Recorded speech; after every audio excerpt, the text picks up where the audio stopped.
पूज्य गुरुदेव का आगमन हो चुका है। पूज्य गुरुदेव व्यासपीठ पर मंजासील हो चुके हैं। आप सभी की तरफ से, आप सभी की ओर से व्यासपीठ को नमन करते हुए, प्रणाम करते हुए, दंडवत करते हुए हम सबके प्रिय, हम सबके लाडले ठाकुर कल्लू जी महाराज के पावन चरणों को नमन करते हुए, प्रणाम करते हुए, दंडवत करते हुए परम पूजनीय, परम संदेह, विश्वविख्यात पूज्य गुरुदेव के पावन चरणों को नमन करते हुए, प्रणाम करते हुए और सुंदर आप सभी शिव भक्तों के पावन चरणों में प्रणाम करते हुए, नमन करते हुए सुंदर आज हम सभी पूज्य गुरुदेव के पावन सानिध्य में पंचम दिवस की कथा श्रवण करेंगे।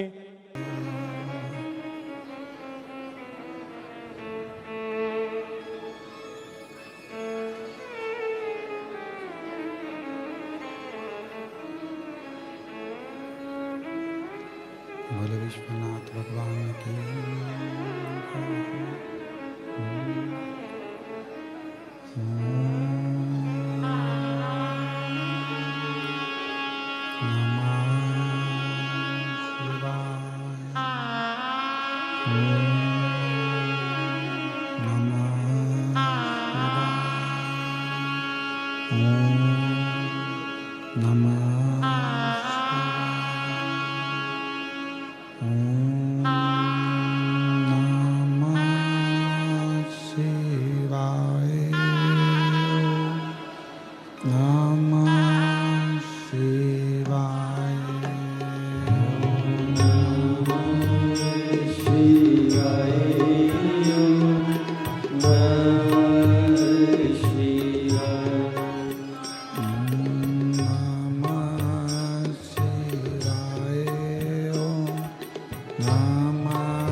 महाकालेश्वर भगवान की जय। ओमकारेश्वर भगवान की जय। कृष्णेश्वर महादेव की जय। कुबेरेश्वर महादेव की जय। हर हर महादेव, हर हर महादेव, हर हर महादेव।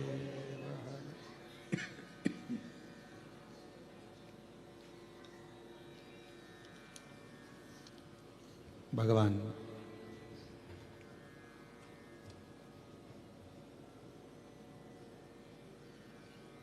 देवाधिदेव महादेव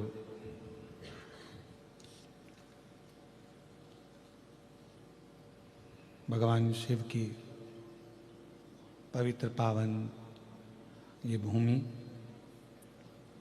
बेरुल कृष्णेश्वर महादेव की 12 ज्योतिर्लिंग में से एक ज्योतिर्लिंग, पवित्र पावन धरा, जिस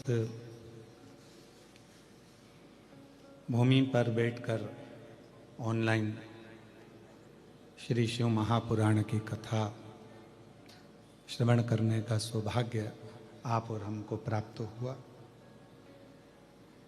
कथा के मुख्य यजमान वैसे तो श्री कृष्णेश्वर बाबा की कृपा है और उन्हीं के सानिध्य में ये कथा हो रही है। भगवान शिव की ही कृपा से ऑनलाइन चल रही है और पूरी शिव महापुराण की कथा एक विश्वास की कथा है। जैसे आपको कथा में कहा, वर्णन किया कि अपना परिश्रम, अपनी मेहनत, अपना संघर्ष, जब व्यक्ति अपनी लगनता से काम करता है, मेहनत से काम करता है और परिश्रम पूरा करता है, तो मेरा देवाधिदेव महादेव भी उसका साथ अवश्य देता है और उसको मंजिल तक जरूर पहुंचाता है। शिव आपकी मेहनत का इंतजार करते हैं और आप किसका इंतजार करते हैं कि भगवान शिव कृपा करें। शिव कहते हैं कि पहले तुम मेहनत तो करो, कर्म तो करो। जब तुम मेहनत करोगे, कर्म करोगे, लगनता से आगे बढ़कर कार्य करोगे, तो निश्चित है कि मेरा देवाधिदेव महादेव आपके मार्गों को सुलभ बनाएगा, मार्ग प्रशस्त करेगा।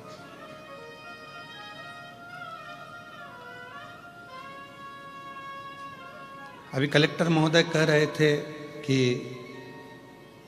गुरुजी यहाँ लोग आते हैं तो एलोरा की गुफा में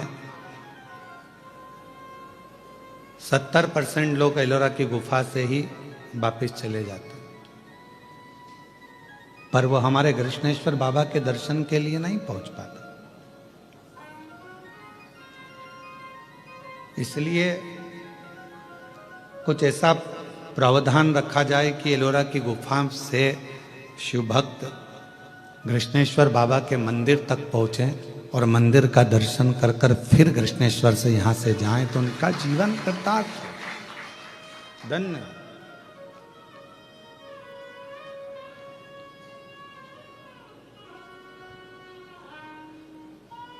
एक विश्वास, एक भरोसा, एक दृढ़ता जब ये हमारे भीतर होगी और हमारी कार्यशैली, हमारा कर्म यदि प्रबल होगा, तो निश्चित है कि हम अपनी मंजिल तक पहुंचेंगे। आज सबसे ज्यादा परेशानियां या सबसे ज्यादा क्रम देखा जाता है तो ये देखा जाता है कि हम इंतजार में बैठे रहते हैं कि परमात्मा कुछ करेगा, परमात्मा कुछ करेगा, पर परमात्मा तो कहता है कि मैं करने को तैयार बैठा हूं, तू आगे तो बढ़। जब तू आगे बढ़ेगा, कदम बढ़ाएगा, तो मैं खुद करूंगा। और ये संवाद हमारे यहाँ एक बार तुलसीदास बाबा गंगा जी के घाट पर बैठे हुए थे और वो लिख रहे थे, सिया राममय सब जगह जाने, पूरा संसार राममय। तुलसीदास जी ने चौपाई लिख दी। उठ के जाने लगे तुलसीदास बाबा, और तुलसीदास जी जब उठकर जाने लगे रिटर्न, तुलसीदास जी जब उठकर जाने लगे तो एक छोटा सा बच्चा दौड़ कर आया, और छोटा सा बच्चा दौड़ कर आकर, बाहर का बढ़ रहा है अंदर का बढ़ा, छोटा सा बच्चा दौड़ कर आया और छोटा सा बच्चा दौड़ कर आकर कहता है बाबा उधर से मत जाना, सामने से एक बेल आ रहा है और वो नंदी, वो वृषभ, वो बेल तुम्हें मार देगा, वो नंदी तुम्हें मार देगा, तुम उधर से मत जाओ, तुम उधर से बिल्कुल निकल कर मत जाना, नहीं तो वो नंदी तुम्हें मारेगा। इतने में तुलसीदास जी ने कहा मैंने अभी हाल गंगा जी के तट पर चौपाई लिखी कि सिया राममय सब जग जानी, सब में राम समाया है तो नंदी मुझे मार नहीं सकता, क्योंकि उसमें भी राम है, उसमें भी भगवान है। मैं तो जाऊंगा, चले। और इतनी देर में वो नंदी आया और तुलसीदास जी को सींग पे उठाया, पटक दिया, रोंद दिया और चले गए। तुलसीदास जी को गुस्सा आया, गंगा जी के घाट पर, ये बक्से नहीं चल रहे हैं, तुलसीदास जी को गुस्सा आया, गंगा जी के घाट पर वापस गए, कलम उठाया और चौपाई काटने लगे। इतनी देर में श्री हनुमान जी महाराज आए और हनुमान जी ने कहा तुलसीदास जी तुम चौपाई क्यों काट रहे हो? कहा मैंने लिखा कि सिया राममय सब जग जानी, जब मैंने सब में राम देखा था, नंदी में भी राम देखा था, बेल में भी राम देखा था, उस वृषभ में भी राम देखा था, तो उस बेल ने मुझे क्यों मारा? इसलिए मुझे ये चौपाई काटना। तो हनुमान जी बोले तुम बेल में राम देख रहे थे, वो छोटा सा बच्चा आकर बताया उसमें राम नजर नहीं आया कि उधर नहीं जाना है, वो रास्ता बेकार है, वो रास्ते में कोई खड़ा हुआ है मार देगा तुमको, तुम्हें काट देगा। अगर कोई बच्चा आकर बता रहा है तो उसमें भी तो राम दिखना चाहिए। हम संपूर्ण ब्रह्मांड में राम देख रहे हैं, पर जो हमारे नजदीक में है, जो हमारे पास में है, जो हमारे करीब में है, हम उसमें परमात्मा का दर्शन नहीं कर पाते। पितृपक्ष चल रहा है, श्राद्ध चल रहा है, हम पितरों में भगवान देख रहे हैं जो चले गए, और जो घर में माँ बाप बैठे हुए हैं उसमें हम भगवान देख ही नहीं पा रहे।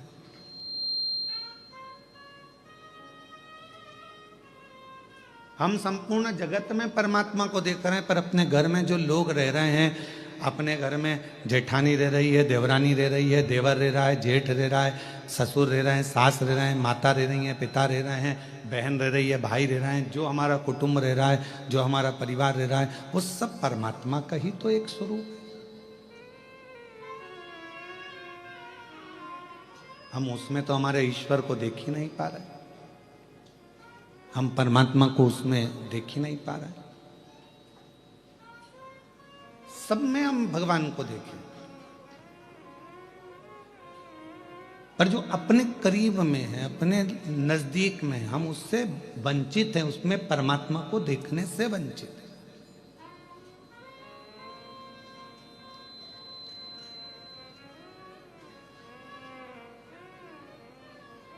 भूख, भोजन और भय, क्या क्या चीज है? जम के बोलो। भूख, भोजन और भय, ये तीन चीजें हैं। और ये तीनों चीजें व्यक्ति के जीवन में कब समाप्त होती है? जब तक भगवान नहीं मिलता तब तक, परमात्मा नहीं मिलता तब तक। भगवान की कथा में आपका मन लग गया, भगवान के सत्संग में मन लग गया, भगवान के भजन में मन लग गया, शिव जी की आराधना में मन लग गया, तो फिर तुम्हारी भूख भी चली जाएगी। यही कि यही अपने कर्म के प्रति भी, तुम्हारा मन पढ़ाई में लग गया, तुम्हारा मन कार्य में लग गया, तुम्हारा मन अपनी नौकरी में, सर्विस में, व्यापार में, जो तुम लगनता से काम में लग गए, और तुम्हारा दिल यदि काम में लग गया तो तुम्हें भूख नहीं लगेगी, भूख नहीं लगेगी। पत्नी भी फोन कर कर बोलेगी 1:30 बज रही है, 2 बज रही है, टिफिन भेजा है, कब खाओगे, क्या हो गया, कब आओगे, बार बार वो फोन लगा रही है। पर उसको कौन समझाए कि जब व्यक्ति एक लगन से कर्म के प्रति जागृत हो जाता है, एक लगन से कर्म करने लगता है, परमात्मा की कथा सुन रहा हो, भजन कर रहा हो, कीर्तन कर रहा हो या अपने कर्म को कर रहा हो, तो उसकी भूख अपने आप चली जाती है, अपने आप चली। फिर दूसरे नंबर पर बताया कि दूसरे नंबर पर जाता है भोजन। भोजन मतलब सामने भोजन रखा हुआ है, सामने बहुत अच्छे पकवान रखे हुए हैं, पर काम में इतने व्यस्त हो जाते हैं, अपने कर्म में इतने डूब जाते हैं, परमात्मा के नाम में इतने डूब जाते हैं कि रखा हुआ भोजन भी अच्छा नहीं लगता। जल्दी जाना है मुझे, अब भी आना, भोजन नहीं। भूख चली गई, भोजन चले गया। और तीसरे नंबर पर है भय। और ये भय कहीं जाता है तो परमात्मा के करीब में जाता है। परमात्मा के नजदीक में पहुंचोगे, भय समाप्त हो जाएगा। कभी आप महसूस करिएगा, कृष्णेश्वर बाबा के मंदिर में 12 ज्योतिर्लिंग में से एक ज्योतिर्लिंग कृष्णेश्वर नाथ जी का जब दर्शन करने के लिए आप मंदिर के अंदर प्रवेश करो, जैसे ही मंदिर के अंदर आप प्रवेश करेंगे और शिखर की छांव में जाएंगे, अपने आप आपका भय समाप्त हो जाता है कि मैं भय से मुक्त हूं। भय से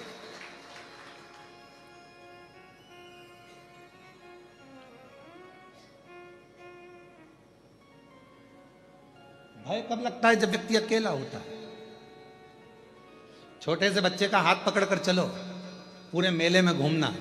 कृष्णेश्वर बाबा का जो मेला भरा है ना, आपके आसपास में कोई मेला भरा है तो बच्चा साथ में रहे, अपने पापा के, अपनी मम्मी के, अपने भाऊ के, अपने पिताजी के और माताजी का, अपनी आई का हाथ पकड़ा हो और बच्चा सब दूर घूमेगा ना, तो उसको मेला बहुत अच्छा लगता है, खूब खुश होता है, मेले में खूब नाचता है, खूब आनंद लेता है। पर वो बच्चे का हाथ छूट गया, अकेला हो गया, अब वो मेला अच्छा लगेगा क्या उसको? जम के बोलो जरा, नहीं लगेगा। कोई उसको गुब्बारा ला कर देगा, अच्छा लगेगा। कोई उसको टॉफी ला कर देगा, अच्छा लगेगा। बच्चे को मेला कब तक अच्छा लग रहा है? जब तक वो अपने पिता का हाथ पकड़ा हुआ है, तो वो भय से मुक्त है। अब तो कोई भी उस बच्चे को मिलता है तो उसको भय लगता है, उसको डर लगता है। उसी तरह जब तक आप अपनी जिंदगी में एक बार अगर कृष्णेश्वर बाबा के दर्शन नहीं करे हो, तो समझ लो आप भय में पड़े हुए हो। और जिस दिन कृष्णेश्वर बाबा के दर्शन कर लिए, उस दिन भय से मुक्त हो गए हो। भय से। पिता है मेरा साथ में, मेरा बाबुल है साथ में, मेरा बाबा है साथ में, मेरा शंभू मेरे साथ में है।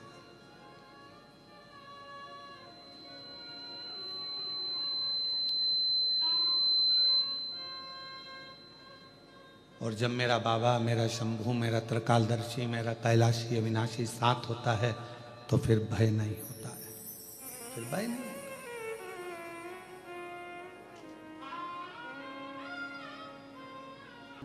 अकेले नहीं रहोगे जिस दिन शिव के करीब में आ गए, जिस दिन भगवान शंकर के पास आ गए, शिव के नजदीक आ गए, जिस दिन भगवान शंकर की शरणागति में आ गए।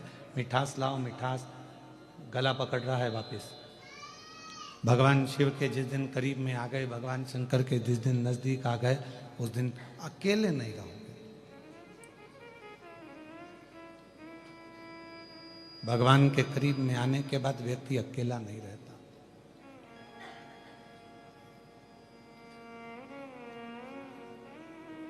रोज एक लोटा जल चढ़ाते हो,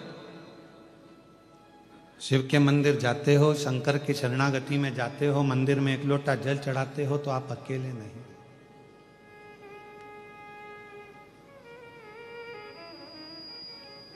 अभी आपको कथा में कहा था कि भोजन 5 रात्रि हमारे पेट में रहता है, शरीर में रहता है। दूध, जम के बोलो, 7 रात्रि हमारे शरीर में रहता है। दही 20 रात्रि हमारे शरीर में रहता है। घी गाय का 1 महीना हमारे शरीर में रहता है। और जो भगवान शंकर के मंदिर में जाकर एक लोटा जल चढ़ाकर उसका आचमन कर लेता है, वो हर घड़ी हर पल शिव हमारी श्वासों में रहता है, हर पल रहता, हर घड़ी रहता।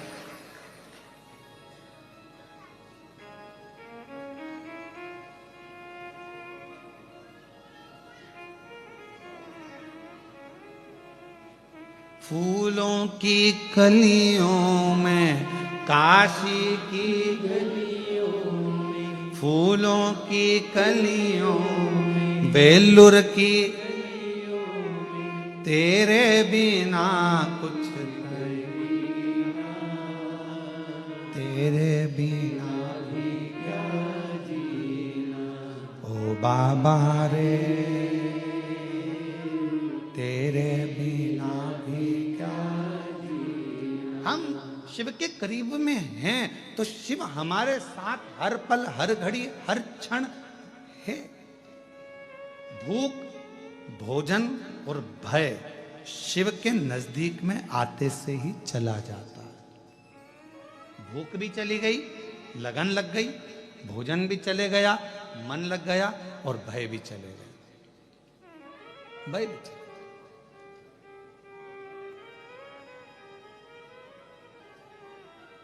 अब जब भगवान से लगन लगाकर बैठ गए तो पूरन पोली और आमटी भाएगी।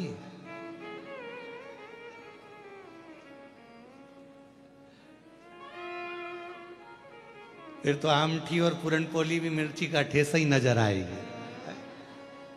फिर क्या बात है।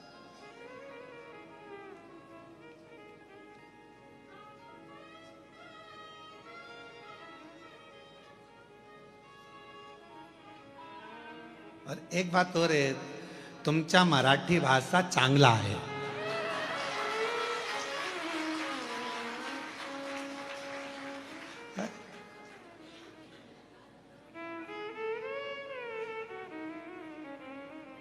और तुमचा जेवण भी चांगला आहे।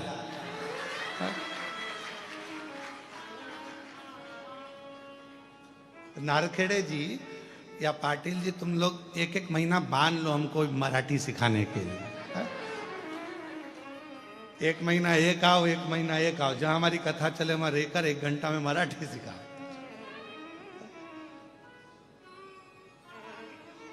अब शिव के जितने करीब में हम कहेंगे कि फिर ना तो भूख लग रही है, ना भोजन भा रहा है, ना भय है। अब होगा जो देखा जाएगा, तुम्हें अपना बना बैठे जो होगा देखा जाएगा।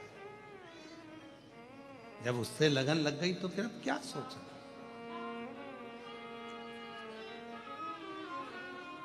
और जब परमात्मा से लगन लगा कर बैठ जाते हैं, जब भगवान से लगन लगा कर बैठ जाते हैं तो फिर कोई भय नहीं रहता। भय, एक फ्लाइट उड़ रही थी, जा रही थी, बच्ची उसमें खेल रही थी। पायलट ने सूचना दे दी क्रैश होने वाली है। ये फ्लाइट क्रैश होने वाली है, ये सूचना दी, सूचना। और ऐसी सूचना मिली। जब सूचना मिली कि ये फ्लाइट जा रही है और ये फ्लाइट क्रैश होने वाली है, एक छोटी सी बच्ची को भय नहीं था, बाकी के सबको भय था। महिलाएं रो रही थी, पुरुष रो रहे थे, बच्चे रो रहे थे, पर एक छोटी सी लड़की नहीं रो रही थी। वो नहीं रो रही, वो खेल रही है। उस लड़की से किसी ने पूछा, तुम्हें मालूम है ये फ्लाइट क्रैश होने वाली है, सब मर जाएंगे, सब के प्राण छूट जाएंगे, तुम्हें मालूम है? लड़की कहने लगी, मैं जानती हूं कोई फ्लाइट मिलाइट क्रैश नहीं होगी। उस लड़की से पूछा, तुम्हें कैसे मालूम? अरे अंकल, जो फ्लाइट उड़ा रहा है ना, वो पायलट मेरे पापा हैं। और मेरे पापा को मालूम है, मेरे पिताजी को मालूम है कि मैं इस फ्लाइट के अंदर बैठी हूं। जब फ्लाइट उड़ाने वाला तुम्हारा पिता होगा, उसको मालूम होगा कि तुम अंदर हो तो वो फ्लाइट क्रैश होने देगा? पूरे दम लगा देगा कि इसमें फ्लाइट में मेरी बेटी बैठी है। तुम्हारी जिंदगी में दुख आया, तुमने शिव जी को एक लोटा जल चढ़ाना प्रारंभ करा, समझ लो कि तुम्हारी जिंदगी में दुख आया है, मतलब फ्लाइट में तुम बैठे हो, पर याद रखना फ्लाइट चलाने वाला तुम्हारा पिता कृष्णेश्वर महादेव है। क्यों सोचना, किस लिए विचार करना, क्यों सोचना? हम उस पे आधारित तो हों, हम उस पे आधारित ही नहीं हो पाए तो क्या मतलब का?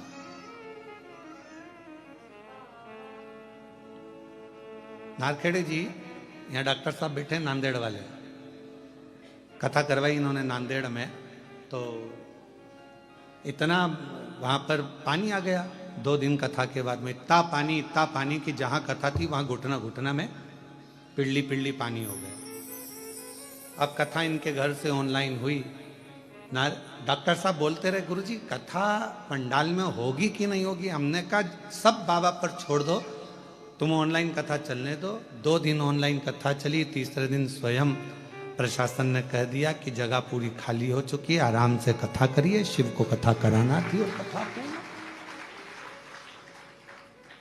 हम जब तक ये सोचते हैं, हम जब तक ये विचार करते हैं कि घर में चला रहा हूं, कथा में करा रहा हूं, परिवार में संभाल रहा हूं, ये सब कुछ मेरा है, तब तक हम भय में जिंदगी जीते हैं। और जिस दिन हमने सोच लिया कि सब कुछ भोलेनाथ का, सब कुछ भोलेनाथ का, फिर भय नहीं रहता, फिर भय नहीं रहता। बेटा किसका? शिव जी का। तुम अपना क्यों मान रहे हो? संकल्प छोड़कर कह दो कि ये मेरा बेटा नहीं, ये तो स्वयं जगत गुरु शंकराचार्य जी का एक प्रसंग आता है। जगत गुरु शंकराचार्य जी जब बाल्य अवस्था में थे, छोटी सी अवस्था थी और उनके अंदर इतनी विद्वत्ता थी भगवत भजन की, और वो जब माता जी के साथ में तालाब में गए तो माँ उनको जाने नहीं दे, उनको भजन करने नहीं दे, उनको लगे कि ये मुझे छोड़कर चले जाएगा। माँ के सामने तालाब के अंदर चले गए छोटा सा बालक शंकर, और अंदर गए और चिल्लाने लगे, माँ मुझे मगर ने पकड़ लिया, माँ मुझे मगर ने पकड़ लिया। माँ अंदर कैसे जाए, उसे तैरना नहीं आता था, बच्चे को कैसे भगाए? तब शंकर ने कहा, माँ मगर कह रहा है, तू मुझे अब्बी की अब्बी दान दे दे शिव जी को कि मेरा बेटा शंकर का,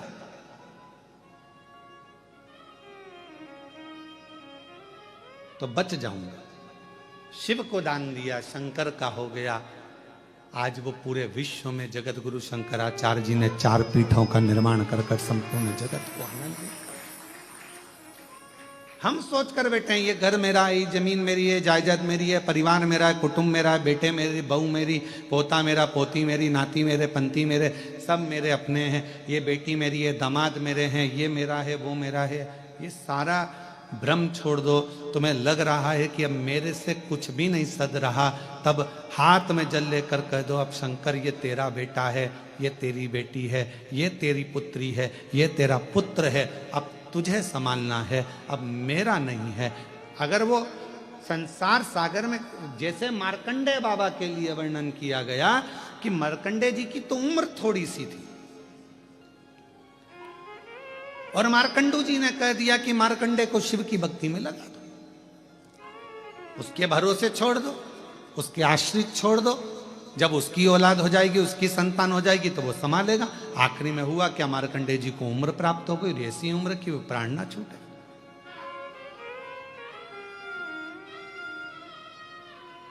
हम ब्रह्म में जी रहे हैं, ये मेरा बेटा, ये मेरी बेटी, ये मेरा परिवार, ये मेरा परिवार, ना ना ना। जिस दिन आपने ये विचार कर लिया कि ये सब कुछ मेरे भोलेनाथ का है, मेरा बेटा भी शंकर का, मेरी बेटी भी शंकर की, तब अगर ये मेरा बेटा ठीक है, अगर मेरा बच्चा ठीक हो। और हम कई लोगों से, ऐसे कई लोग आते हैं कुबरेश्वर धाम पर, जिनको डॉक्टर ने, कई बीमार लोग आते हैं, हम तो कहेंगे कि बहुत ज़्यादा तबीयत खराब है, स्वास्थ्य ठीक नहीं है, तो हम तो उनसे कहते हैं कि अपने घर में रहकर कथा सुनो और बाबा का भजन करो। जब ठीक हो जाओ तब बाबा के धाम। फिर भी लोग नहीं मानते, आ जाते बहुत बीमार से, किसी को कैंसर हो गया, किसी का किडनी लीवर खराब हो गया, किसी का कुछ हो गया।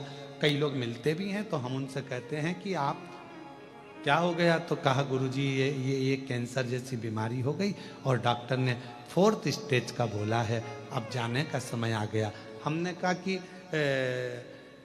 आप किसके पुत्र हो, तो वो कहते हैं हमारे पिताजी का नाम ये है। फिर हमने पूछा तुम्हारे दादाजी का नाम क्या है, तो हमारे दादाजी का नाम ये है। तब हमको कहने में आ जाता है इतनी बड़ी बीमारी हो गई, तो ईमानदारी से बताओ, दादाजी का नाम तुम्हें लेने से पहले, पिताजी का नाम लेने से पहले कोई तुमसे पूछे इतनी बड़ी बीमारी में कि तुम औलाद किसकी हो, तो तुम्हें छाती ठोक कर कहना चाहिए इस बीमारी में कोई साथ नहीं देता, मैं शिव का हूं, शंकर का पुत्र हूं मैं, शिव की औलाद हूं मैं। कृष्णेश्वर नाथ महाकाल बाबा कुबेर भंडारी मेरे पिता हैं, मैं उनकी औलाद हूं। और जिस दिन बड़ी बीमारी में भी तुम्हारे मुख से यह निकलना चालू हो जाए कि वो शंकर मेरे पिता हैं, तो फिर पिता तुम्हारा इलाज अच्छा करा देगा, 4th स्टेज में भी तुमको ठीक करा कर घर में बिठा देगा। वो शिव, वो शंकर।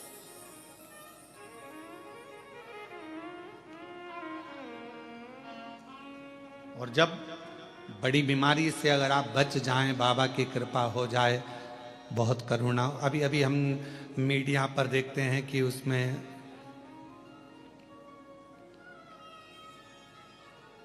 कई लोग बता रहे हैं कि 2026 से 2029 तक बड़ा भारी रहेगा, इतने लोग निपट जाएंगे, इतने लोग सुलझ जाएंगे। हम सबसे कहते हैं, सबने बताया कि एक ये 2026 से लेकर 2029 तक इतने मरेंगे, ऐसा उपद्रव होगा, ऐसा होगा, वैसा होगा, हम सब मान रहे हैं। हम सारी पुराणों के भी मान रहे हैं कि बोल दिया उन्होंने, लिख दिया उन्होंने कि ये चीज होगी। पर इतना भी हम विश्वास के साथ कहते हैं 2026 से लेकर 2029 तक एक दिन भी शिव महापुराण की कथा मत छोड़ो, तुम्हारा बाल बांका नहीं हो। कथा मत छोड़ो तुम एक दिन भी। मोबाइल में जिसमें मिल जाए तुम्हें, फेसबुक, यूट्यूब, तुम शंकर की कथा को सुनना चालू कर दो। दुनिया में कितना भी उपद्रव होगा पर तुम्हारा बाल बांका नहीं होगा, बाल बांका नहीं। उसको पिता मान लो ना।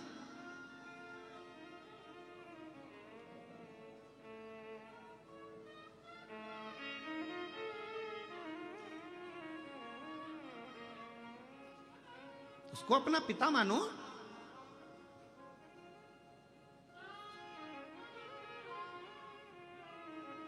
और जब हम उसको पिता मानेंगे तो हमारे भीतर का भाव अपने आप जागे। हमारे जितने रोग हैं, हमारी जितनी तकलीफें, हमारे जितने दुख हैं, सब शिव के हो।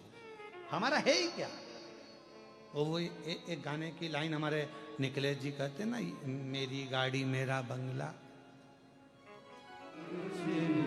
ये मेरा है क्या, संसार में जो कुछ मिला ये सारा जीवन का हर पल 21,600 श्वास जो रोज मिलती है, 3.5 करोड़ रोम छिद्र जो मनुष्य के शरीर में मिले हैं, और ये 21,600 श्वास जो मिल रही है, ये सब शिव की तो है। भय से मुक्त होने का सबसे सुंदर तरीका है भगवान की भक्ति।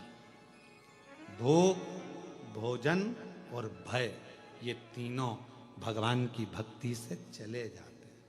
भय चले गया ना तो जीवन का सब कुछ हो गया। आज के जमाने में व्यक्ति भय से ग्रसित है। भय।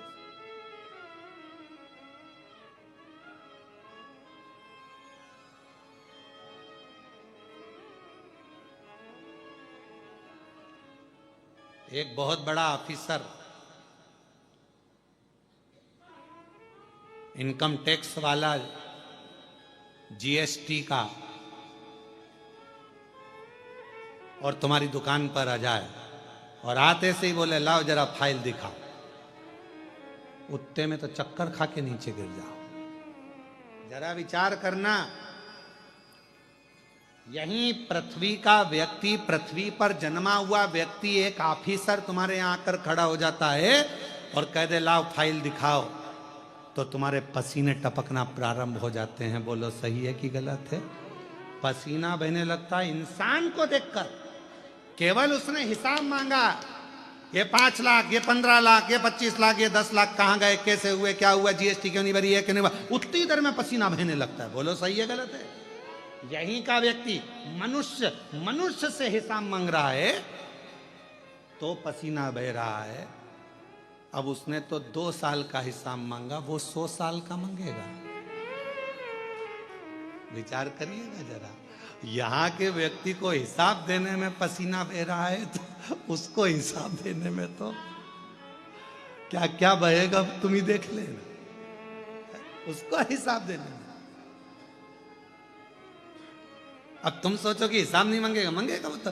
बचपन में क्या करा, जवानी में क्या करा, देड़ी में क्या करा, बुढ़ापा का कमाया, तेरे को इतनी श्वासें दी थी, 21,600 श्वास रोज देता था, उसमें से कितनी श्वास तूने कथा में लगाई, कितनी श्वास तूने कृष्णेश्वर महादेव की सेवा में लगाई, कितनी श्वास तूने भगवान की सेवा में लगाई, कितनी श्वास तूने परमात्मा की सेवा में लगाई। पूछेगा वो, एक एक चीज का हिसाब लेगा। तुम अपने बच्चे को 50 रुपए देकर भेजती हो, जा बिस्कुट का पुड़ा लेकर आ। बच्चा बिस्कुट का पुड़ा लेकर आया तो तुमने हिसाब मांगा कि नहीं मांगा?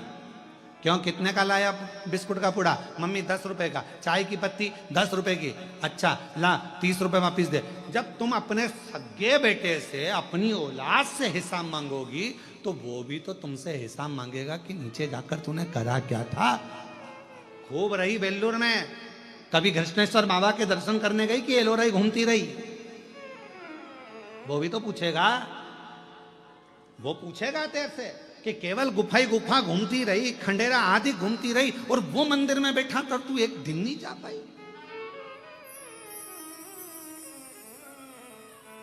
और वो हिसाब मांगता है ना तो ऐसे ही नहीं मांगता, सामने बिठाकर। पहले हमारे टीचर हमारे को सामने बिठाते, फिर उनसे पूछते और पूछते पूछते अगर थोड़ी भी गड़बड़ी हो जाती तो मुर्गा बना देते। अब यहां तो टीचर अपने को ऐसे मुर्गा बनाते थे, वो तो सही में बना देता है, क्योंकि टीचरों का भी टीचर है। तुमने जरा सी गलती करी तो यहां तो टीचर अपने को बता रहे हैं कि तुम गलती करोगे तो मैं तुम्हें मुर्गा बना दूंगा। बोलो बोलो सही है कि गलत है? मैं तुम्हें मुर्गा बना दूंगा। भगवान भी कहता है तूने पृथ्वी पर जाकर अगर जरा सी भी गलती करी तो अगला जन्म तेरे मुर्गे का है, और मुर्गे का जन्म पाने के बाद में भी अगर तूने गड़बड़ी कर दी तो तुझे कछुआ बना दूंगा। कछुए से छूटा तो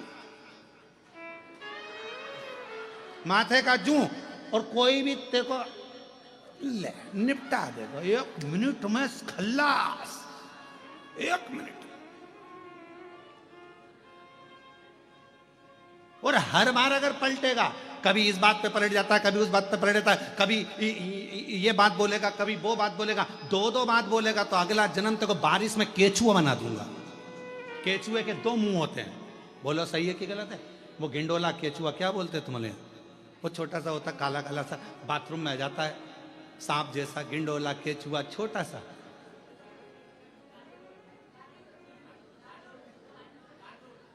डांडूर,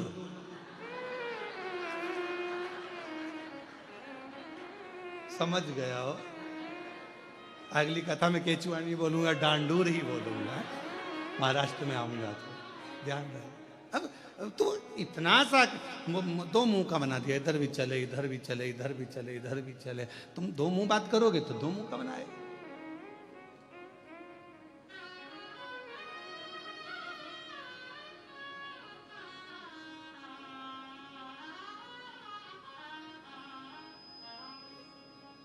सब कुछ तेरो भोलेनाथ, मेरा तो कुछ भी, सब कुछ तेरो भोलेनाथ, मेरा तो कुछ भी नहीं। मेरी गाड़ी, मेरा बंगला, मेरा पैसा सब तेरा, सब कुछ तेरा भोलेनाथ, मेरा तो कुछ भी नहीं। सब कुछ तेरा भोलेनाथ, मेरा तो कुछ भी नहीं। अब भजन वाले ने ये लिखा कि गाड़ी बंगला पैसा सब तेरा, मेरा तो कुछ भी नहीं, खुद का तो लिखा ही नहीं। ये पप्पू की अम्मा, मैं पप्पू का बापू, सब कुछ तेरो सरकार, हमरा तो सब तेरा, हमारा है क्या। संसार में जन्म लिया ये तेरी कृपा से आए, तेरी कृपा से संसार में आ गए, तेरी कृपा से पहुंच गए। और तेरी कृपा है जो पितृपक्ष में शिव महापुराण की कथा 12 ज्योतिर्लिंग में से एक ज्योतिर्लिंग कृष्णेश्वर नाथ के गोद में बैठकर हो रही है, ये तेरी कृपा।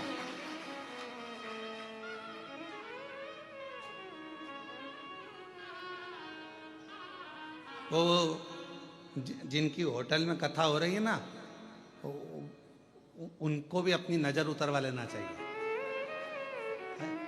कहाँ है? अच्छा आप ही हैं क्या?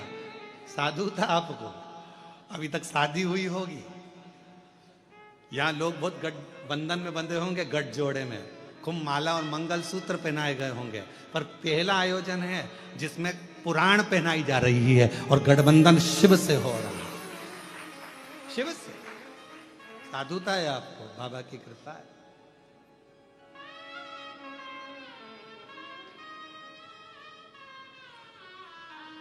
शिव तत्व की प्राप्ति हो, भगवान शंकर की करुणा, भगवान शंकर की उदारता, हम ये विचार करना छोड़ दें तो ध्यान देना कि भूख, भोजन और भय, ये तीनों मेरे देव अधिदेव महादेव के भजन से अपने आप धीरे धीरे धीरे धीरे समाप्त हो जाते हैं।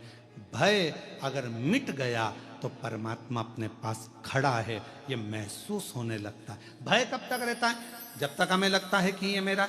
भय कब तक लगता है? जब तक लगता है कि ये फैक्ट्री मेरी है, दुकान मेरी है, घर मेरा, परिवार मेरा, कुटुंब मेरा, कबीला मेरा, तब तक लगता है। पर जब तुम्हारे मन से भय चले जाता है कि अब जो भी होगा वो भगवान देखेंगे, जो लिखा होगा किस्मत में वो होगा, जो परमात्मा चाहेगा वो होगा, फिर परमात्मा उसको देखेगा, फिर भय चले गए।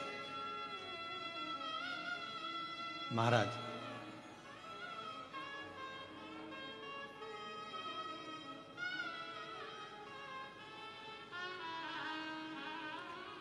मायके में मां का होना बहुत जरूरी है। किसका होना? मां का। जम के बोलो जरा, मायके में किसका होना जरूरी है?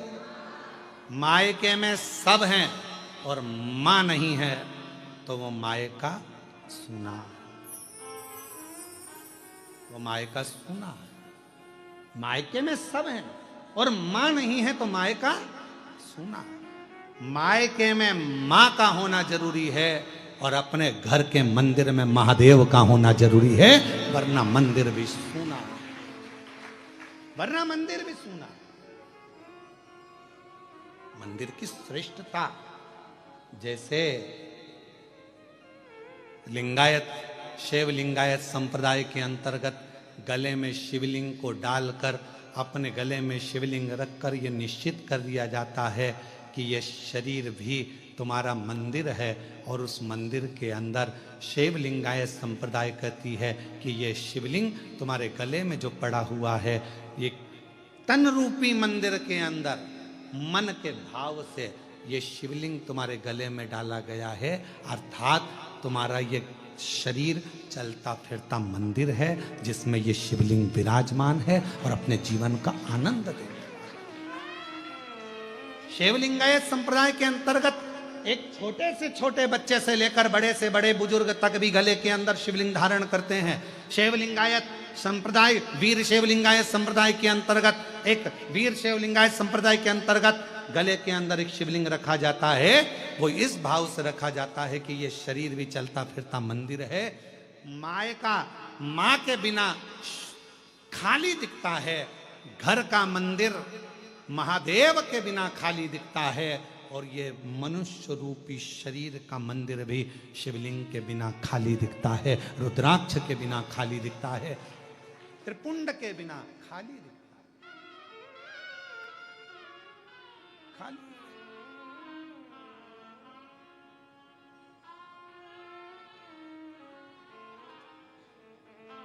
इसलिए शिव को मूल बनाया, शिव को केंद्र बनाया।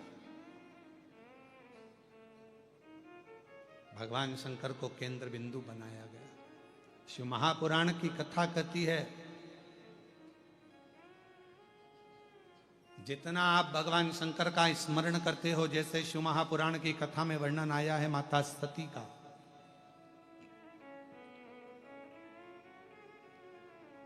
मां सती कुंभज बाबा के आश्रम में, अगस्त ऋषि के आश्रम में, कुंभज ऋषि के आश्रम में मां सती शिव जी के साथ कथा श्रवण करने के लिए गई।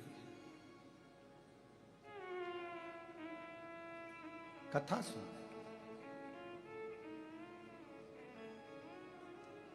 पर मन नहीं लगा उनका।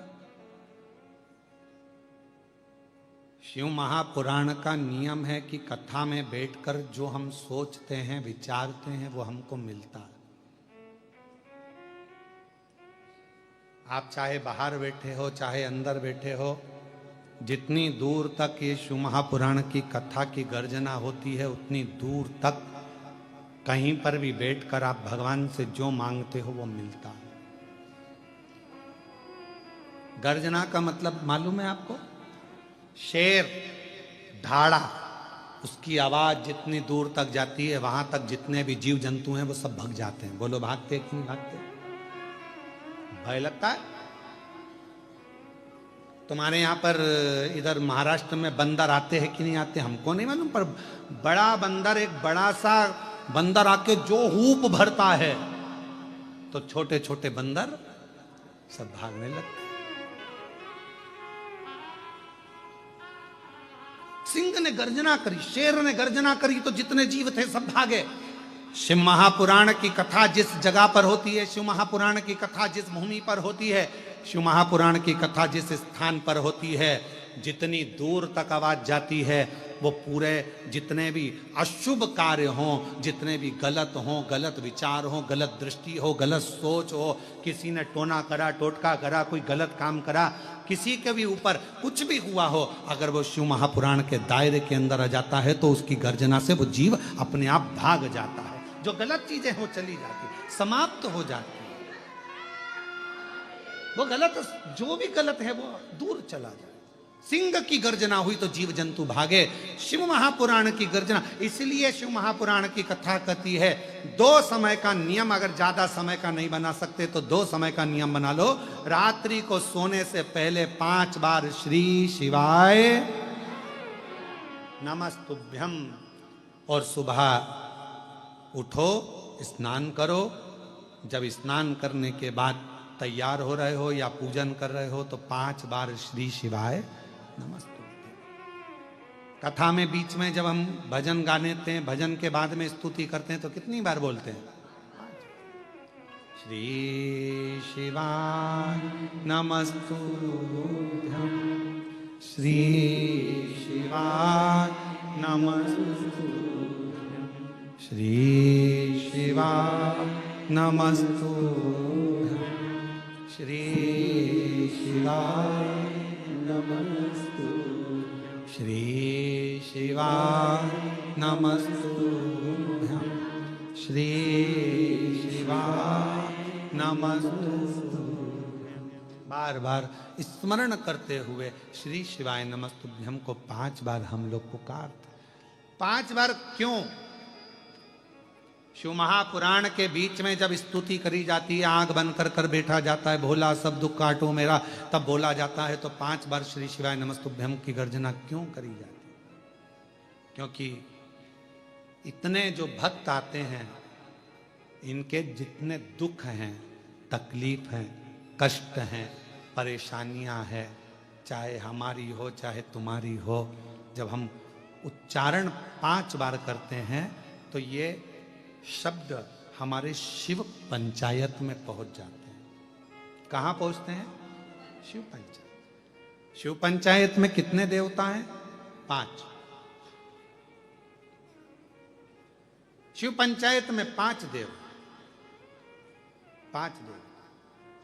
और शिव पंचायत के अंदर जो 5 देवता हैं, भगवान शिव, दुर्गा भवानी, श्री गणेश जी महाराज, भगवान सूर्य नारायण और भगवान विष्णु, भगवान नारायण, भगवान नारायण, ये शिव पंचायत के 5 देव हैं। और जब हम देखते हैं, जब हमारे भीतर ये भाव प्रकट होता है कि जब हम भगवान शंकर का 5 बार भगवान शिव का नाम लेते हैं, 5 बार उच्चारण करते हैं, श्री शिवाय नमस्तु, श्री शिवाय नमस्तु, श्री शिवाय नमस्तु, श्री शिवाय नमस्तु। हम और आप 5 बार जब उच्चारण करते हैं तो हमारा वो उच्चारण करा हुआ शब्द मंत्र शिव पंचायत के अंदर चला जाता है। और जिसने भले आस्था चैनल के सामने बैठकर बोल रहे हो, चाहे फेसबुक पर बोल रहे हो, चाहे यूट्यूब पर बोल रहे हो, चाहे भगवान के मंदिर में बोल रहे हो, यहां तक हम कहेंगे अगर दिन भर में 5 बार भी आपके मुख से श्री शिवाय नमस्तुभ्यम निकल गया और तुम्हारा कोई दुख है तो वो शिव पंचायत में जाता है और भगवान शंकर की वो पंचायत में हमारे दुख को काटने की तुरंत अपील लग जाती है और हमारा दुख अपने आप कटना प्रारंभ हो जाता है, अपने आप। बोल बम का नारा है, सारी समस्या का हल श्री शिवाय।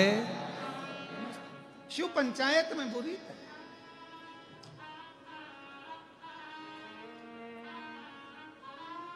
बहुत शिव पंचायत के बहुत कम मंदिर होते हैं, बहुत कम मंदिर। शायद मुझे नहीं लगता कि महाराष्ट्र में भी कहीं शिव पंचायत के, हो सकता है बने हो या पुराने 1-2 मंदिर हों जिसमें भगवान शिव, माँ दुर्गा भवानी, गणेश जी महाराज, सूर्य नारायण भगवान और भगवान विष्णु उस मंदिर के अंदर। नारायण शिव पंचायत। और भगवान शंकर की अविरल भक्ति, भगवान शिव का अविरल स्मरण। तो हम निवेदन करेंगे आप सबसे, जितने भी शिव भक्त इस कथा को श्रवण कर रहे हैं आस्था चैनल से, फेसबुक यूट्यूब पर, और इस पवित्र प्रांगण में बैठकर अगर कथा को श्रवण कर रहे हैं तो उनसे कहेंगे रात्रि को सोने से पहले 5 बार श्री शिवाय नमस्तुभ्यम और सुबह 5 बार जब हमारी शुरुआत हमारी जिंदगी की हम करें तो हमारे जीवन में सफलता मिलती है। शिव तत्व भगवान शंकर की अविरल भक्ति है और शिव भक्ति, भगवान शंकर की अविरल भक्ति एक सुख देती है, एक आनंद देती है। हो जाए पूरी कामना, हो जाए पूरी कामना, उपकार कीजिए सबका किया है मेरा भी उद्धार कीजिए, उद्धार कीजिए। है त्रिपुंडधारी, है त्रिशूलधारी, है त्रिपुंडधारी, है त्रिशूलधारी। शिव का भजन कभी खाली नहीं है। आपको लग रहा होगा कि ये कथा तो ऑनलाइन हो रही है, हम लोग आस्था चैनल पर सुन रहे हैं, फेसबुक यूट्यूब पर सुन रहे हैं, या हम यहाँ जगह छोटी है बाहर बैठकर सुन रहे हैं, या जहाँ जगह मिल रही। आप लोग आ तो गए हो, आ तो गए हो, और अगर आ गए हो और तुम्हारी हाजिरी अगर लगी है तो उसको रिजल्ट तो अच्छा देना ही पड़ेगा, को रिजल्ट तो देना पड़ेगा। स्कूल में आ गए ना, वो फ्लाइट में सफर किस किसने करा है? हाथ उठा जरा। हवाई जहाज में कौन कौन बैठा है? सब बैठे हो, रख लो। और नहीं बैठे हो तो भगवान जल्दी बिठा है।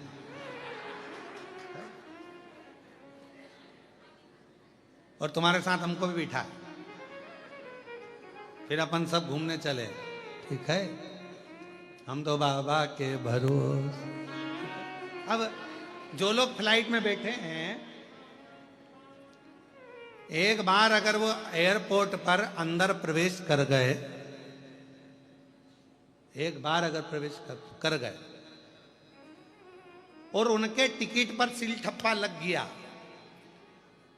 फिर फ्लाइट तुम्हारे बिना उड़ने वाली नहीं है। 25 बार हवाई लगाएंगे। श्री भैरव प्रसाद जी जहां कहीं भी हो, फ्लाइट नंबर ये है, आपका इंतजार कर रही है, कृपा जल्दी चलो, उड़ान में देरी हो रही है, चलिए। सील ठप्पा लग गया।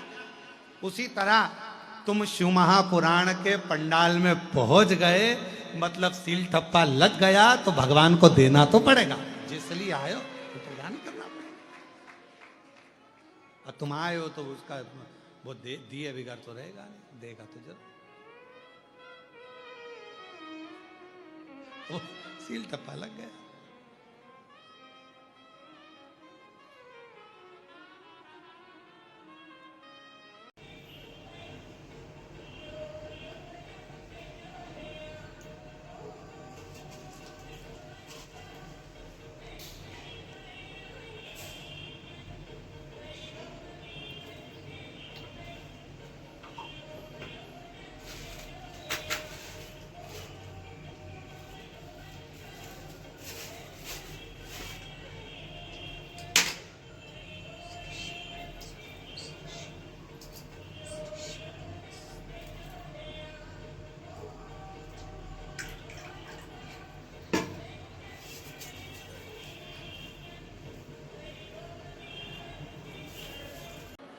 वहां बैठकर भगवान शिव जी से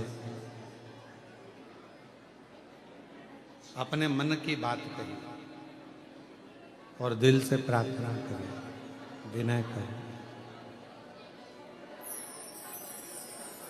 यदि बाबा ने मौका दिया है और भगवान शिव ने कृपा करिए, करुणा करिए, दया करिए, तो जहाँ जगह मिले वहाँ बैठकर बाबा को अपने मन का भाव करिए, प्रार्थना करिए। रिटर्न बढ़ाओ, रिटर्न। मन का भाव कहिए, हृदय से प्रार्थना करिए, विनय करिए, विनती करिए, निवेदन करिए। सभी साथ बोलेंगे, बाबा से प्रार्थना करेंगे, साथ में बोलेंगे, दिल से विनय करेंगे, निवेदन करेंगे, प्रार्थना करेंगे। सभी अच्छा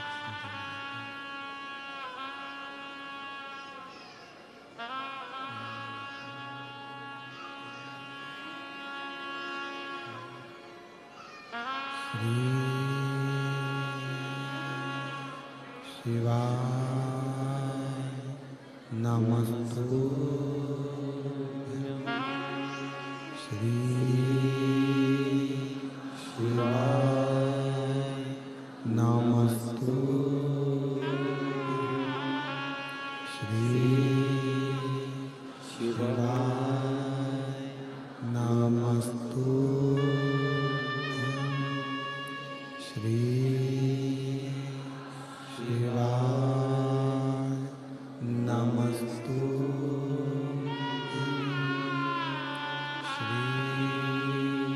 शिवाय नमस्तु भोला सब दुख काटो, ओ भोला सब दुख काटो, शिव शंकर जपूं तेरी माला, भोले बाबा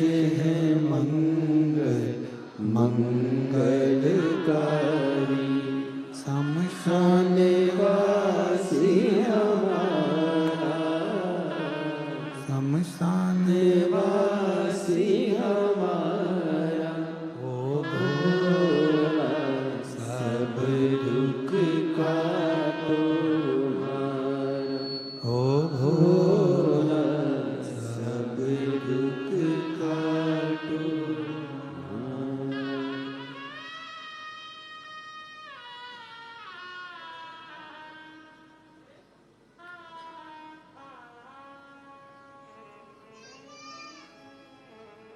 बाबा देवदेव महादेव भगवान शिव ओगरदानी तरकालदर्शी कैलाशी विनाशी भगवान शंकर की पवित्र कथा कह रही है। शिव महापुराण की कथा वर्णन कर रही है। भगवान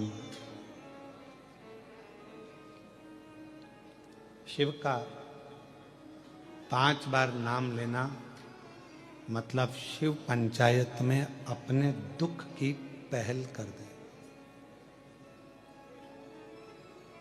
पंचायत में भगवान शंकर की शिव पंचायत में यह खबर पहुंच जाना कि हमें क्या तकलीफ है, क्या कष्ट है, क्या दुख है।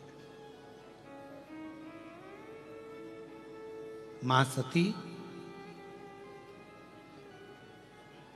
भगवान शंकर के साथ में कुंभज बाबा के आश्रम में कथा सुनने के लिए गई है, पर सती मैया को शायद ये नहीं मालूम था कि कथा में बैठकर जो मांगा जाता है वो प्राप्त होता है। कथा में बैठकर जो हमारे भीतर मनन चिंतन में जो आता है वो प्राप्त होता है।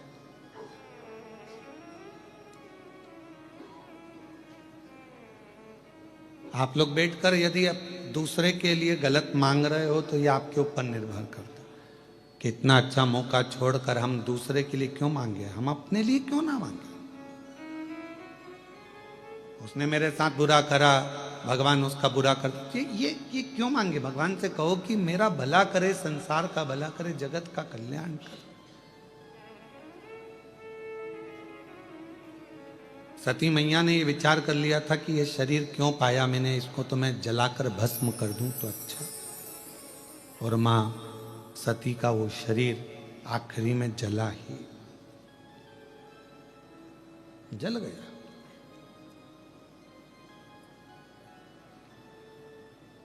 आप सब में से कुछ लोग तो ऐसे होंगे जिनकी यहां खेती होगी, जमीन होगी, खेती करते होंगे। कुछ लोग तो बैठे होंगे उसमें से। खेती फसल बारिश के जल से आती है या बाढ़ के पानी से आती है?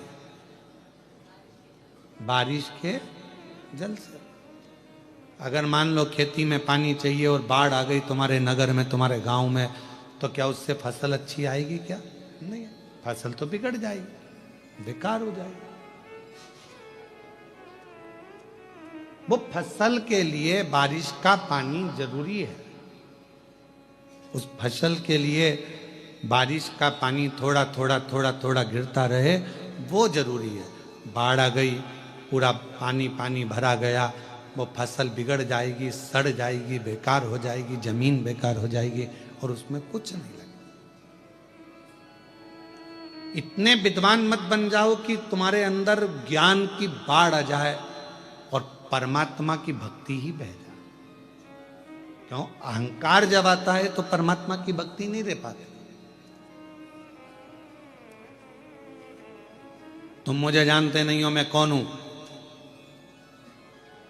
मैं वहां का ये पदाधिकारी, मैं वहां का ये अध्यक्ष, मैं वहां का ये ना ना ना, ये तो भगवान ने मौका दिया है। ढेर सारे लोग संसार में रहते हैं, पर परमात्मा ने तुमको इस लायक बनाया है कि तुम उसकी सेवा कर रहे हो, तो अपने भीतर का अहंकार निकाल।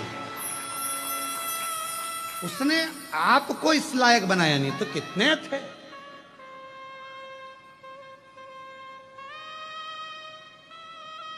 ये नारखेड़े जी को, ये पाटिल जी को, ये मैं हितेश को धन्यवाद दूं कि भगवान ने अगर तुमको मौका दिया है, भगवान ने अगर तुमको कोई मौका दिया है तो कुछ सोच कर दिया होगा। पितृपक्ष और उस पितृपक्ष में वो भी बाबा कृष्णेश्वर नाथ जी के पवित्र चरणों में कथा।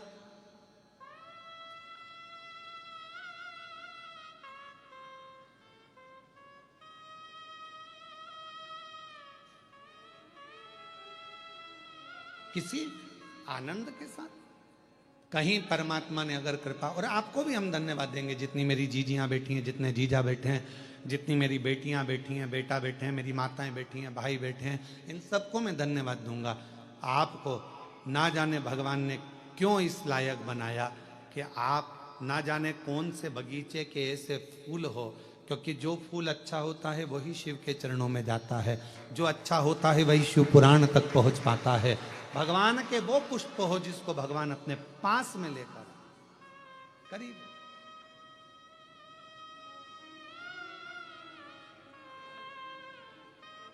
और तेरी कृपा का क्या है भरोसा, कब किस पर हो जाए, जरा सी हम पर कर दो, जरा सी हम पर कर दो। जिस पर भी हो गई तेरी कृपा करुणा, वो भव पार हुआ, भव पार हुआ। पापी हो चाहे जितना, उसका भी बाबा उद्धार हुआ,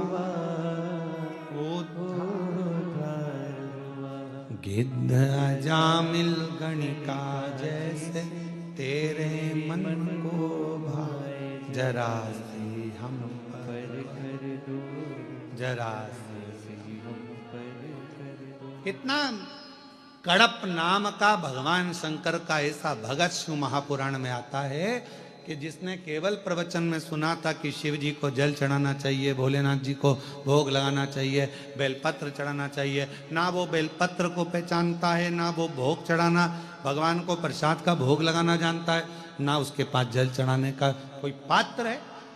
बस कड़प ने सुन लिया प्रवचन में, तालाब में गया, मुंह में पानी भर लिया, मुख में पानी भरा, हाथ में कोई जीव को मारकर उसका मांस रख लिया, पेड़ों की पत्तियों को तोड़ लिया, शिव जी के मंदिर में पहुंच गया। भगवान के मंदिर में जाकर जूते से तो पत्तियां हटाई और मुंह का पानी भगवान पर चढ़ाकर भोग धरकर, बेलपत्री तो थी नहीं, जो पत्तियां तोड़ी थी वही चढ़ा दी।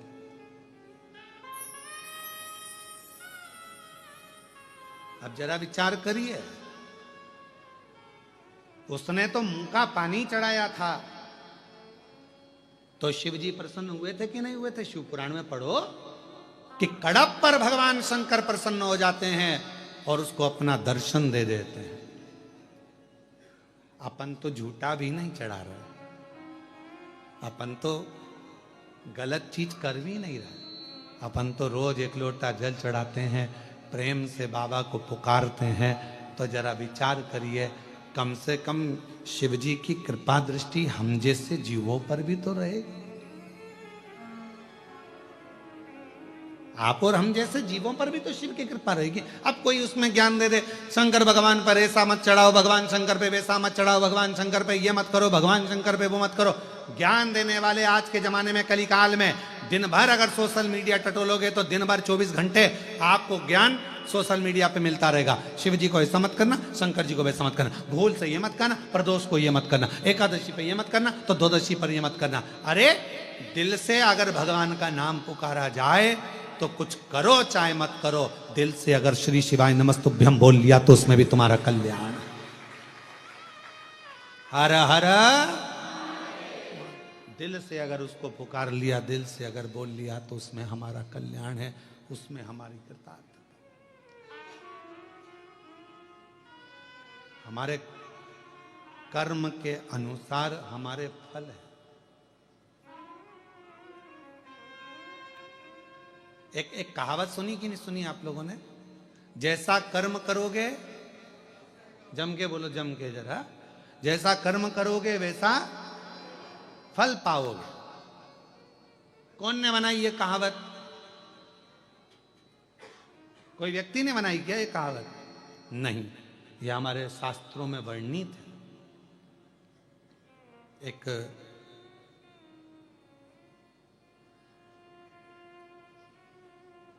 कामदेश के राजा थे जिनका नाम था सुदक्षण, और उनकी धर्म पत्नी का नाम था सुदक्षिणी।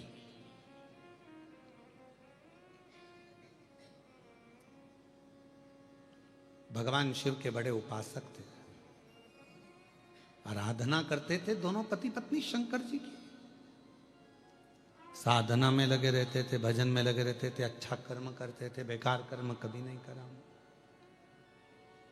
इतने अच्छे राजा थे सुदक्षण की रात्रि के समय पर रूप कपड़ा वगैरह ओढ़कर, मुंह ढाककर, पूरा शरीर ढाककर जाते थे और लोगों का दुख देखते थे कि इनको क्या तकलीफ है, और सुबह उसका दुख निवारण कर देते थे।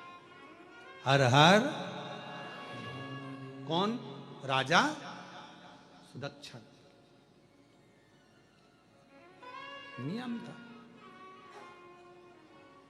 एक दिन राजा सुदक्षण अपनी धर्म पत्नी सुदक्षिणी के साथ में रूप बदल कर जा रहे थे। कपड़ा ओढ़े हुए थे, रूप बदला हुआ था, और लोगों का दुख देखने जा रहे थे कि इनका निवारण करना है। और चलते चलता रास्ता उनका भटक गया।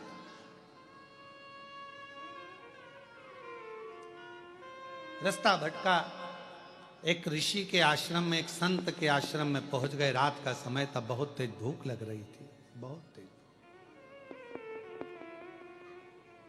और इतनी तेज भूख लग रही थी, कहाँ राजा ने अपनी रानी सुदक्षिणी से कहा कि मुझे खाने के लिए कुछ तो चाहिए, भूख लग रही। रानी कहती है, इतनी भय रात्रि में, इतनी भयंकर रात्रि है, कहाँ से क्या मिलेगा।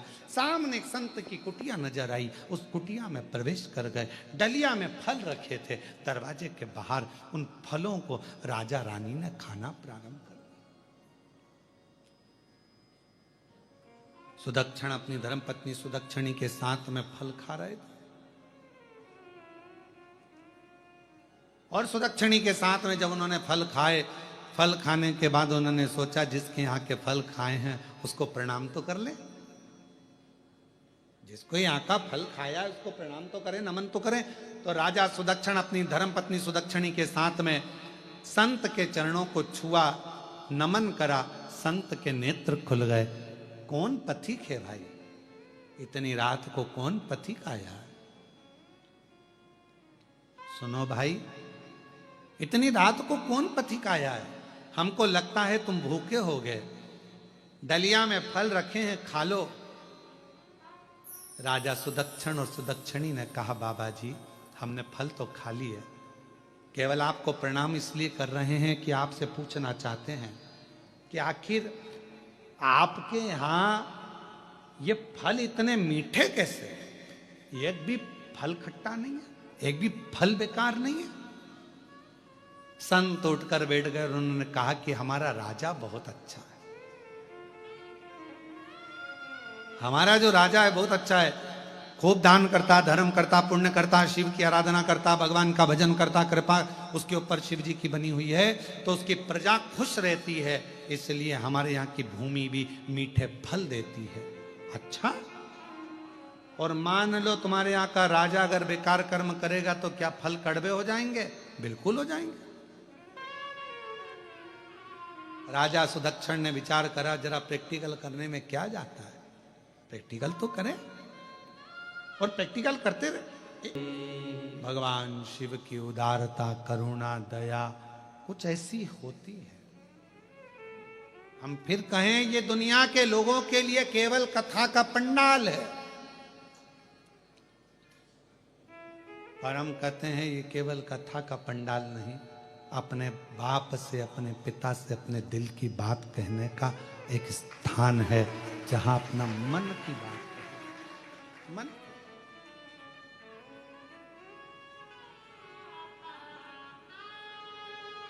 दिल की बात।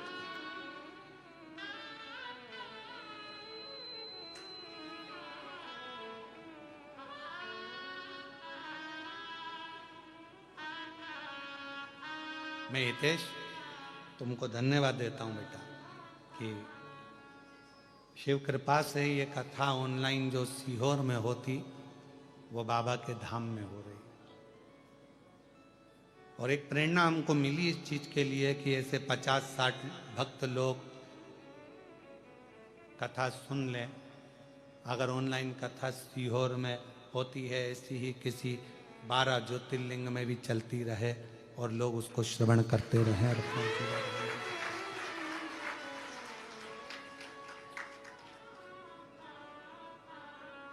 शिव की उदारता से, शंकर की करुणा।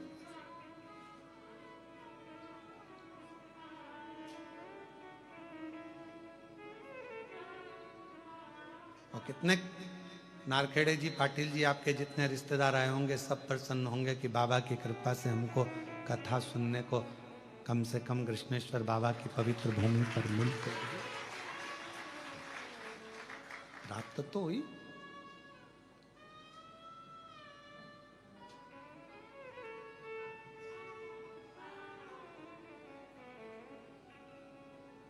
कई लोग कहते हैं कथा में बहुत धन लगता है। हम कहते हैं कथा में पैसा नहीं लगता, व्यवस्थाओं में पैसा लग सकता है।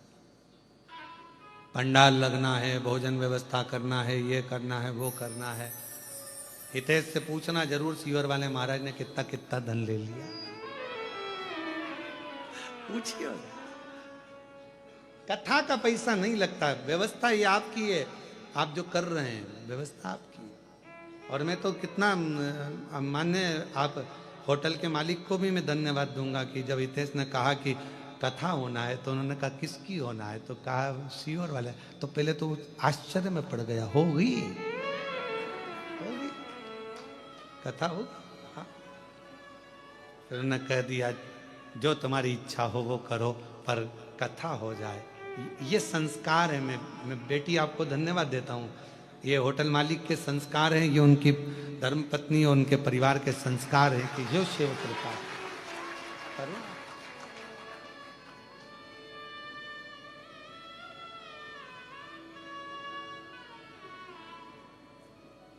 सुनो, धारण करो, अपने जीवन में उतारो। सती मैया बैठी पर भीतर से विचार कर रही है सती माँ।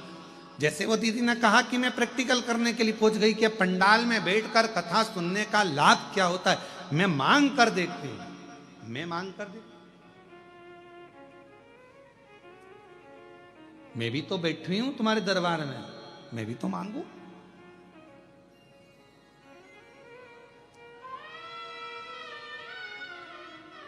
तो वो उन्होंने प्रैक्टिकल कर कर देखा। सती माता ने भी प्रयास करा, बैठी हूं कथा में और मन में सोच रही हूं कि ऐसा शरीर जलकर भस्म हो जाए।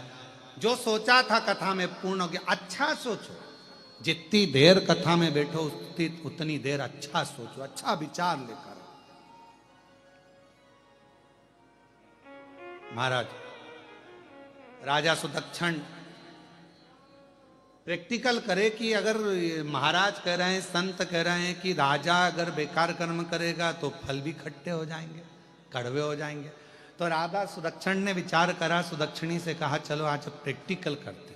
और हम भी कहते प्रैक्टिकल करते रहना चाहिए। एक महाराज जी प्रवचन कर रहे थे, प्रवचन में कह रहे थे कि व्यक्ति को मदिरा नहीं पीना चाहिए, शराब नहीं पीना चाहिए। ये गंदा नाली का पानी है, लोग पी के नाली में गटर में पड़े रहते हैं। उसी में महाराज का पहचान वाला बैठा था, उठ के खड़ा हो गया। खड़े होते से ही बोला, ओ महाराज तुम इतना बड़ा बड़ा प्रवचन दे रहे हो, तुम्हारा सग्गा भाई पी के तो गटर में पड़ा, तुम हमको ज्ञान दे रहे हो, अपने भाई को क्यों नहीं समझाते। महाराज जी को क्रोध नहीं आया। महाराज जी ने कहा भैया देख, मैं प्रवचन में समझा रहा हूं, मेरा भाई प्रैक्टिकल करके दिखा रहा है। तुझे जो समझ में आ जाए वैसा कर ले।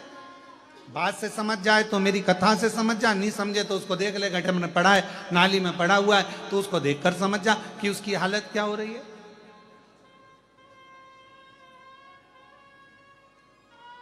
ये तेरे ऊपर निर्भर करता है। सुदक्षण ने ये विचार करा और राजा सुदक्षण चल दिया अपने नगर में। और नगर में जाने के बाद उसने झूठ बोलना, गलत काम करना, लोगों को परेशान करना प्रारंभ करा कि मैं देखूं तो सही क्या ऐसा होता है, क्यों नहीं होता। एक पत्नी ने अपने पति से कहा, कल जो भिखारी आया था ना बहुत बदतमीज है। पति ने कहा, तुझे भिखारी से क्या मतलब? नहीं, कल जो भिखारी आया था ना वो बहुत बदतमीज है। पति ने पूछा, हुआ क्या, वो तो बोल। कल मैंने उसको खाने के लिए भोजन दिया, भोजन लेकर गया, और आज आया ना जब सवेरे तो मेरे को रेसिपी बुक देकर चला गया, मुझे भोजन बनाने की किताब देकर चला गया, और मेरे से कहता है, मैडम कल की सब्जी कच्ची थी। बताओ। पति खुश होकर बोला, जो मैं 40 साल में नहीं बोल पाया वो आज बोलकर चले। आज बोल 40 साल में। पाटिल जी जोरदार ताली बजाए, जोरदार ताली बजाए। और चुप चुप बैठे हो, जरूर कोई बात है।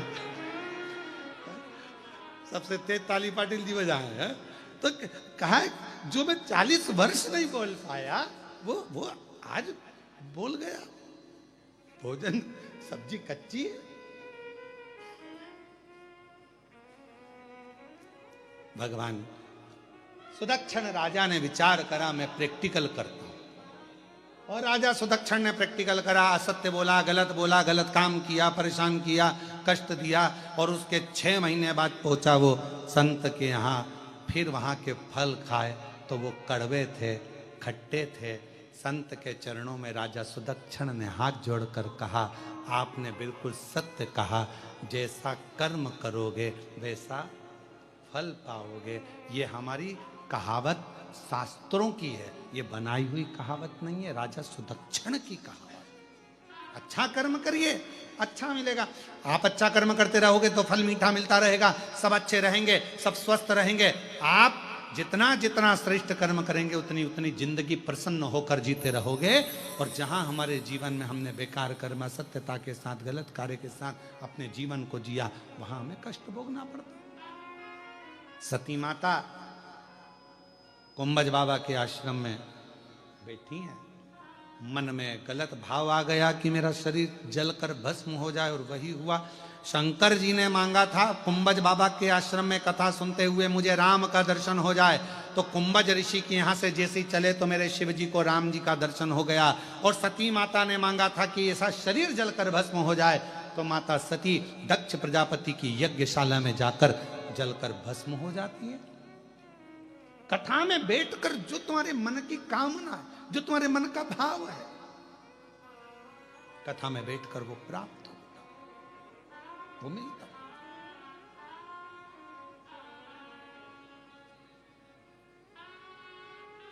बेलूर में घड़ी सुधारने की दुकान है कि नहीं है?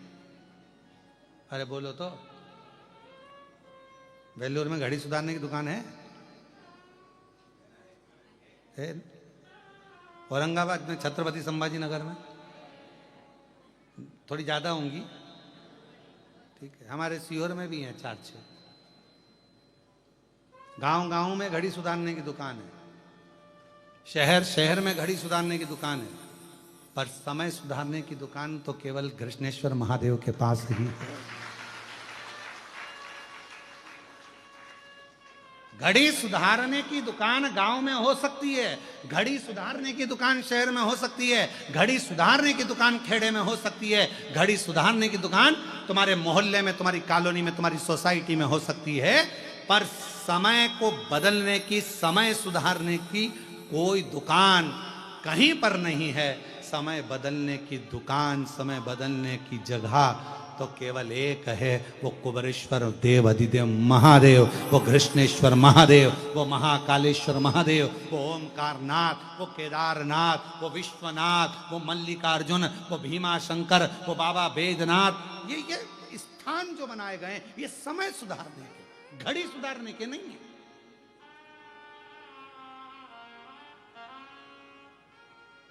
पूछने वाले हमसे प्रश्न कर लेते हैं 12 ज्योतिर्लिंग क्यों होते हैं? हमने कहा 12 भी तो बचती है।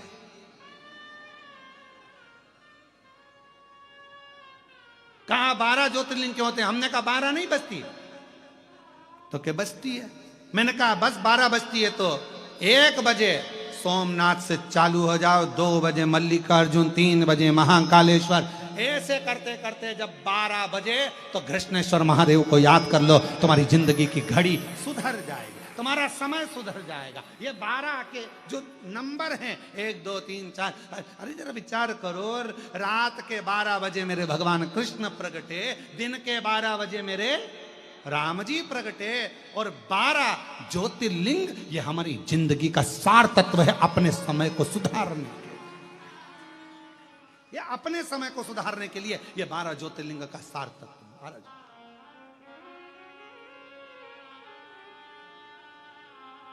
हमारे यहां तो एक भजन भी है,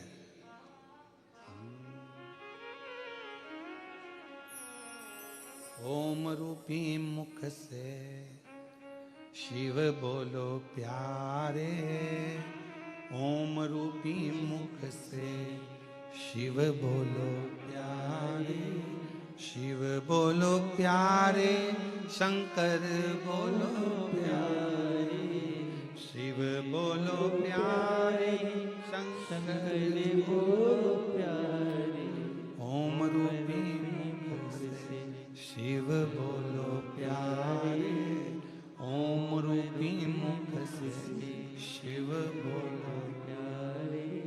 1 बजे एकल राम, 2 बजे दुलारे राम, 3 बजे त्रिलोकीनाथ, जपा करो प्यारे, ओम रूपी मुख से शिव बोलो प्यारे, ओम रूपी मुख से शिव बोलो प्यारे। 4 बजे चतुर नारायण, 5 बजे परमेश्वर, 6 बजे छबीले राम, जपा करो प्यारे, ओम रूपी मुख से शिव बोलो प्यारे, ओम रूपी मुख से शिव बोलो प्यारे। 7 बजे सत्यनारायण, 8 बजे अंठेश्वर, 9 बजे नागेश्वर राम, जपा करो प्यारे, ओम रूपी मुख से शिव बोलो प्यारे, ओम रूपी मुख से शिव बोलो प्यारे। 10 बजे दशरथ नंदन, 11 बजे गिरधारी, और 12 बजे बद्री नारायण, जपा करो प्यारे, ओम रूपी मुख से शिव बोलो प्यारे, ओम रूपी मुख से शिव बोलो प्यारे। बस जैसे जैसे ये घड़ी घड़ी की दुकान तो सब दूर मिलेगी, हमारी सीहोर में भी 3-4 दुकानें घड़ी सुधारने की, बहुत दुकानें तुम्हारे छत्रपति संभाजी नगर में है, वेल्लूर में है, खेड़े में है, गांव में है, सोसाइटी में है, मोहल्ले में, कॉलोनी में। और घड़ी गड़बड़ हो जाए तो तुम अपनी पत्नी के हाथ में दे दो, वो ही सुधार देगी, ला दो निकाल दो। तो पति ने पूछा तू घड़ी सुधार देगी? हाँ, तुम जैसे को सुधार दिया तो नहीं सुधार सकती।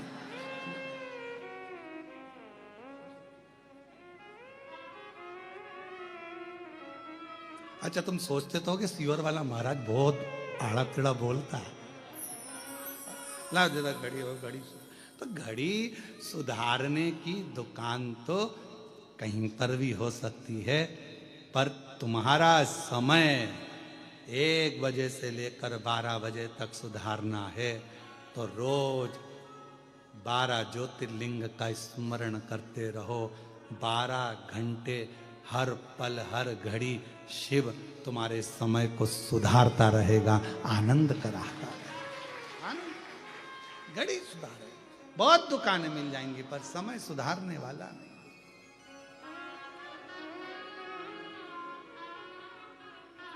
ये मिला है मौका सुधारने के लिए, ये मिला है मौका भगवत भजन करने के लिए।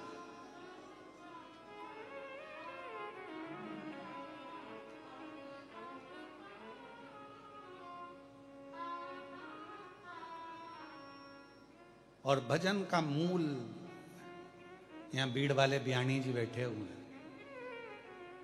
कहाँ बैठे बयानी जी? हाँ, इनका पूरा परिवार भगवान शंकर की अविरल भक्ति में लगा रहता है, सत्संगी बड़े, और बहुत भाव से जब समय मिलता है तब सीओर पहुंच जाते हैं भगवान का भजन करने के।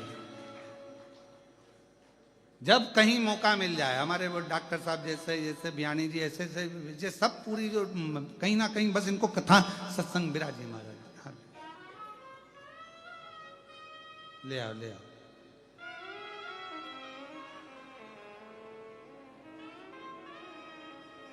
तो ये अविरल भक्ति है शिव शंकर की, भगवान शंकर की अविरल। जहां मन करे, जहां चित्त वृत्ति, जहां हृदय, जहां मन जुड़ जाए शिव के प्रति, समय सुधरना प्रारंभ होता। महाराज शिव कथा कर रही है, भगवान शंकर का चरित्र कह रहा है। सुदक्षण, राजा सुदक्षण ने विचार कर लिया, क्या मेरे कर्म के अनुसार फल होता है? क्या मेरे कर्म के अनुकूल फल होगा? क्यों नहीं होगा? मत बुरे कर्म कर बंदे, वरना पछताएगा। भगवान की आंखों से तू कुछ नहीं पाएगा। ज्यादा लोग हों तो रोक दें, ज्यादा नहीं, दो एक लोग। अरे ओ अज्ञानी मत कर नादानी, अरे ओ अज्ञानी मत कर नादानी। तेरे कर्म का फल भी तू ही पाएगा, जैसा किया तूने तेरे आगे आएगा। मत बुरे कर्म कर बंदे, वरना पछताएगा। भगवान की आंखों से तू बच नहीं पाएगा, तू बच नहीं पाएगा। तो ये हमारे कर्म के अनुसार हमारा फल है। हम जैसा कर्म करेंगे वैसा फल हमको प्राप्त होगा। हम जिस कर्म में किस तरह से डूबे हुए हैं वो हमारे ऊपर निर्भर करता है। आप कैसा कर्म करें, सत्कर्म करिए, अच्छा करिए, लोगों का हित करिए, भला करिए, आपका भी भला। वो कहते हैं ना, भला कर तो हो भला।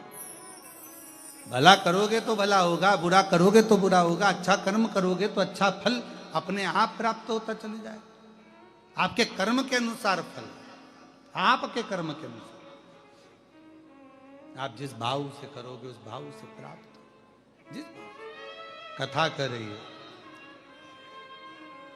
सती मैया का शरीर, जब मां सती ने दक्ष प्रजापति की यज्ञशाला में प्रवेश करा और देखा कि अपने पति का कोई स्थान नहीं,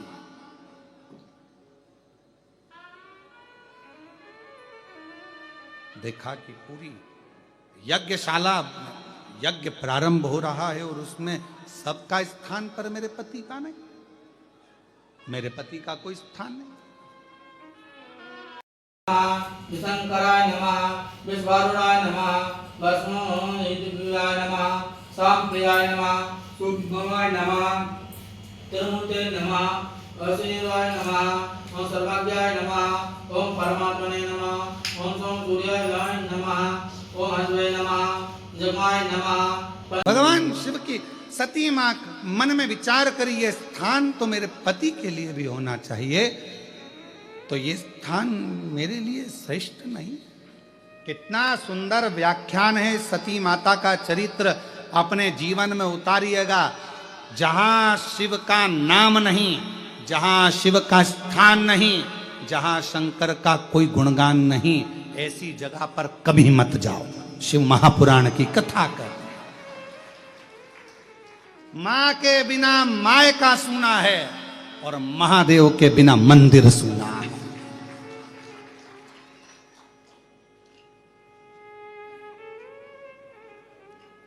मां के बिना माय का सुना है, महादेव के बिना मंदिर सुना है, और शिव महापुराण कथा के बिना पूरा संसार सुना है। पूरा संसार। आप शिव कथा में जितने रमे उतना जीवन का सुख है।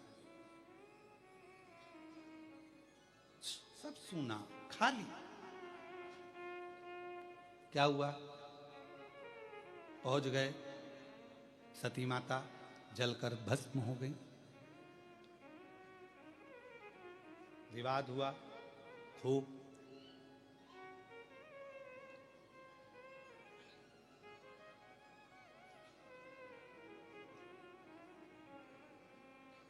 खूब विवाद हुआ।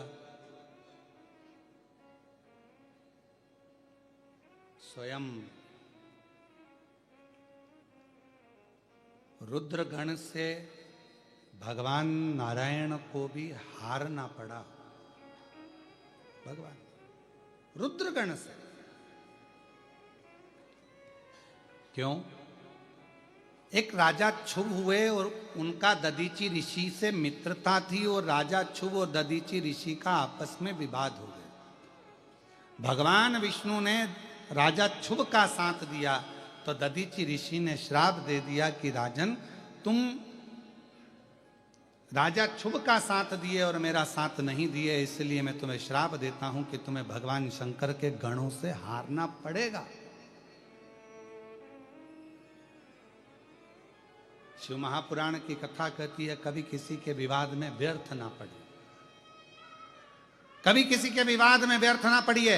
पर आपकी और हमारी आदत होती है, संसार के लोगों की बड़ी आदत होती है महाराज, बीच में पढ़ने की। किसी ने एक गलत मैसेज लिखा, कमेंट्स लिखा और लोगों ने उसके नीचे अपने विचार लिखना चालू कर दिया। वो तो है ही ऐसा, उसने तो ये करा है, उसने तो वो करा है। हम उस अग्नि में घी डाल रहे हैं, उस अग्नि में हम घी डाल रहे हैं।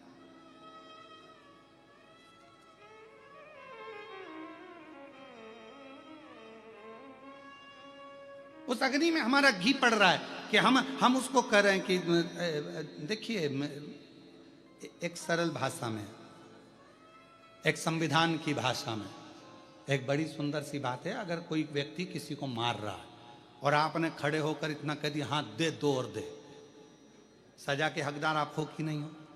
बोलो, जम के बोलो। जब केस चलेगा तो आपको सजा के हकदार आप भी रहेंगे। अगर आपने कहा कि दे दो धरकर, आप सजा के हकदार हो गए। उसी तरह जब हमारी कानून व्यवस्था में ये नियम है कि किसी को कोई मार रहा है और आपने कह दिया हाँ दो और दे, तो वो सजा का हकदार हो जाता है। उसको उकसाने के लिए, उसको उकसाने के तहत उसको बंद किया जाता है। उसी तरह शिव महापुराण की कथा कहती है, यदि कोई निंदा कर रहा है, अपशब्द कह रहा है, कोई फेसबुक पर, इंस्टाग्राम पर, कोई व्हाट्सएप पर मैसेज में कोई गलत लिख रहा है, तो निवेदन है अपना कोई गलत कमेंट्स उसके अंतर मत करो, क्योंकि उसकी अदालत में तुम्हें उस सजा का हकदार बनना पड़ेगा और तुम्हें भोगना पड़ेगा,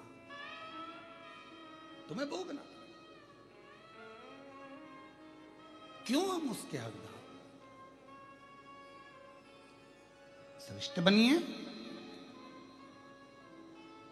सती माता के उस पवित्र राजा क्षुभ का साथ भगवान विष्णु ने दिया था, इसलिए दधीचि ऋषि ने श्राप दे दिया कि तुम्हें शिव के गणों से हारना पड़ेगा। भगवान शंकर के गणों से स्वयं भगवान नारायण को भी हारना पड़ा।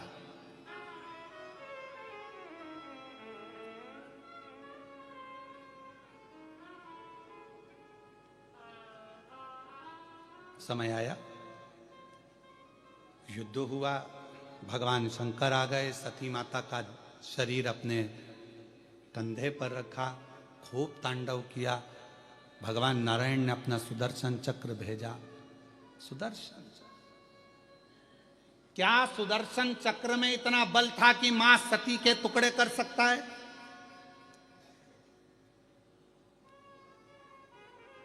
अगर वो सुदर्शन चक्र भगवान विष्णु का होता, नारायण का होता, तो शायद वो सुदर्शन चक्र मां सती के टुकड़े नहीं कर पाता। पर इससे पहले भगवान नारायण ने अपना एक नेत्र निकालकर भगवान शंकर को दिया था, तो भगवान शंकर त्रिनेत्रधारी हो गए थे। और भगवान शंकर ने अपना सुदर्शन चक्र भगवान विष्णु को दिया था, तो भगवान विष्णु सुदर्शन चक्रधारी हो गए थे। वो चक्र किसका है? किसका चक्र है वो? भगवान देवाधिदेव महादेव। वो चक्र भगवान शंकर का है जो भगवान नारायण को दिया। तो जहां अब ये देखा गया कि सती माता के शरीर के टुकड़े हो रहे हैं, दुनिया ने कहा सुदर्शन चक्र से भगवान विष्णु ने मां सती के शरीर के टुकड़े टुकड़े कर दिए। इतने टुकड़े हो गए, वो टुकड़े शक्तिपीठ के रूप में निर्मित हो गए, मां जगज्जननी के स्वरूप में निर्मित हो गए। इतने टुकड़े हुए हैं।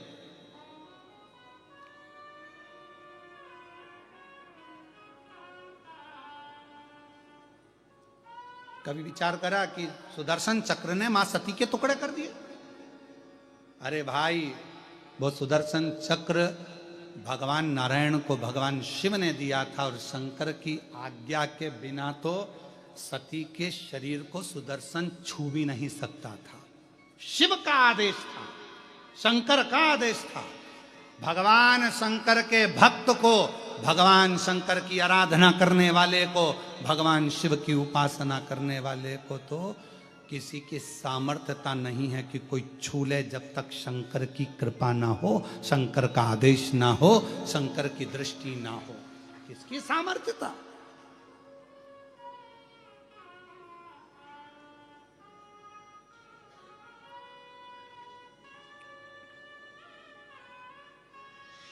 हम एक वीडियो किसी ने भेजा था, हमें बहुत पसंद आया था वो वीडियो। एक लड़की किसी से झगड़ ली, वो वीडियो तुमने भी कभी देखा होगा, देखा था। वो लड़की झगड़ ली किसी से, झगड़ते झगड़ते बोली हम किसी से डरते वरते नहीं हैं। वो वीडियो आप लोगों ने कभी देखा होगा, हम किसी से डरते वरते नहीं हैं।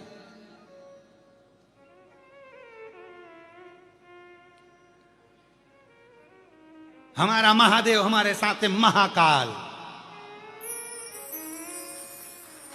अकाल मृत्यु वो मरे जो काम करे चंडाल का, और काल उसका क्या बिगाड़े जो भक्त हो महाकाल का। वो लड़की बड़ी कड़कता में अकड़ कर जम के कह रही है, ना जाने किससे झगड़ रही थी, और किसी ने उसका वीडियो बना लिया। आज उस बेटी में ये बल तो आया कि उसको समझ में आया। और फिर निवेदन कर रहा हूं, दुनिया के लोग वीडियो बनाकर डाल रहे हैं कि 2026 से 29 तक का समय बेकार रहेगा, खूब उथल पुथल होगा, ये होगा वो होगा। हम सब मानते हैं, सब चीज़ जानते हैं, पर आपसे निवेदन है, आप अपना दिल शंकर में लगा कर रखना, तुम्हारा बाल बांका नहीं होगा। कथा श्रवण करते रहो। जब कोरोना जैसी महामारी के समय पर जिसने अपना मन शिव जी में लगाया, कई श्रोता यहां बैठे हैं जो 11 साल से कथा सुन रहे हैं, कोई श्रोता बैठे हैं जो कोरोना काल से कथा सुन रहा है। कोरोना के समय पर फ्री थे, फालतू थे, क्या करा? तो क्या कथा में दिल लगा लिया, मन लगा लिया। लोग कह रहे थे बाजू में कोरोना हो गया, ये क्वारंटाइन हो गया, वो क्वारंटाइन हो गया, सब बंद पड़ा हुआ था, और वो दिल शंकर में लगा कर बैठ रहा। अपना क्या होगा, कहीं अपने को भी तो नहीं हो जाए, कहीं अपने को भी तो हो जाए। पर उसने अपना मन शिव में लगाया, शंकर में लगाया, बच गया। शिव में लगाया, बच गया। और जो अरे कुछ नहीं होता, कुछ नहीं होता, जबरदस्ती के लगे, कुछ नहीं होता, उनके फोटो पे प्लास्टिक के फूल की माला चढ़ी, माला चढ़ी। शायद इतने दिनों में तो श्राद्ध भी हो रहा। जीवन पहचानो, शिव को जानने का प्रयास करो, भगवान शंकर को पहचानने का प्रयास करो। जो शंकर को जान गया, जो शिव को जान गया, शिव की शक्ति, किसकी सामर्थ्यता मां सती के शरीर के टुकड़े कर दे? वो तो शंकर भगवान का सुदर्शन चक्र था। शंकर भगवान ने भगवान विष्णु को दिया था, और भगवान विष्णु ने शिव जी की आज्ञा को स्वीकार करा, मां सती के शरीर के टुकड़े कर दिए, शक्ति पीठ के रूप में निर्मित हो।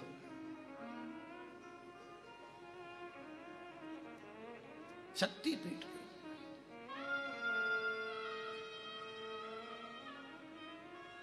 ये कथा तो परसों के दिन सुबह 8 बजे से 11 बजे होकर विराम हो जाएगी। ऑनलाइन जो कथा चल रही है कृष्णेश्वर में, कल का दिन तो यही टाइम रहेगा, परसों का जो समय रहेगा वो सुबह पर टीवी पर यही 2 बजे से 1 बजे से आएगा। टीवी पर 1 बजे से 4 बजे तक आएगा, और यहाँ जो कथा स्थल है यहाँ पर सुबह 8 बजे से 11 बजे तक। इसके बाद की जो कथा है ऑनलाइन 5 दिवसीय पितृपक्ष में, उसका स्थान अभी हम नहीं बता रहे हैं, पर ऑनलाइन रहेगी 17 तारीख से 21 तारीख तक, 1 बजे से 4 बजे तक। पहले दिन 1 से 4 है, फिर बाकी के समय 2 से 5 रहेगी, ऐसा है। फिर नवरात्र में 5 दिवसीय कथा रहेगी, 24 तारीख से 24, 25, 26, 27, 28 तक। 5 दिन शिव और शक्ति का स्मरण अपन करेंगे, शक्ति पीठों का स्मरण करेंगे, माध्य शक्ति का स्मरण करेंगे, मां दुर्गा भवानी का स्मरण करेंगे।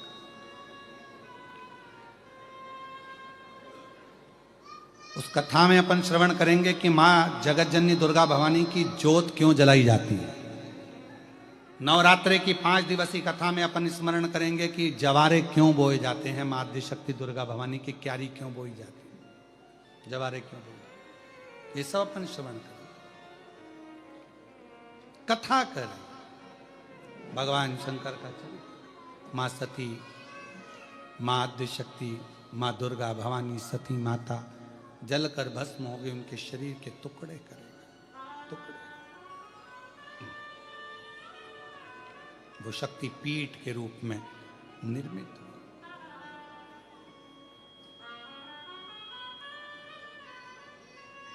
शक्ति पीठ के रूप में। ओम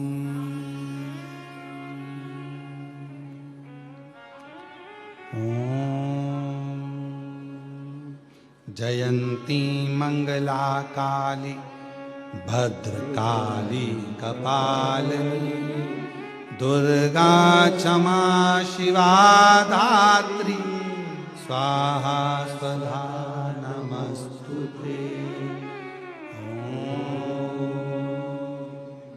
जयंती मंगला काली भद्रकाली कपालिनी दुर्गा क्षमा शिवा धात्री स्वाहा स्वधा नमस्तुते।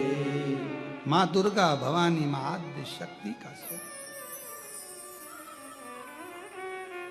नवरात्रि में 5 दिवसीय कथा रहेगी, फिर वो कथा आगे 3 से है ना, 3 अक्टूबर से 9 अक्टूबर तक जलगांव में रहेगी, फिर 12 से 16 अक्टूबर शिरडी के नज़दीक में, शिरडी के क्षेत्र के पास में ही वो कथा रहेगी।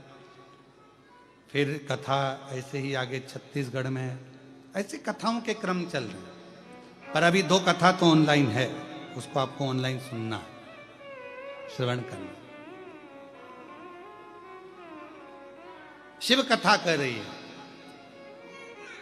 मां सती, मां जगत जननी पार्वती, मां आद्य शक्ति दुर्गा भवानी ने शक्ति पीठ के रूप में निश्चित स्थान लिया। शिव कथा कहती है, भगवान शंकर की शिव महापुराण की कथा कहती है, बिना शिवाज्ञा के कुछ नहीं हो सकता, और वो आज्ञा शंकर की ही थी। बाद में माँ सती मैया पार्वती के नाम से विख्यात हुई, शिव जी के साथ विवाह हुआ। कल अपन ने कथा में स्नेह से भगवान गणेश जी का भी चरित्र का दर्शन किया।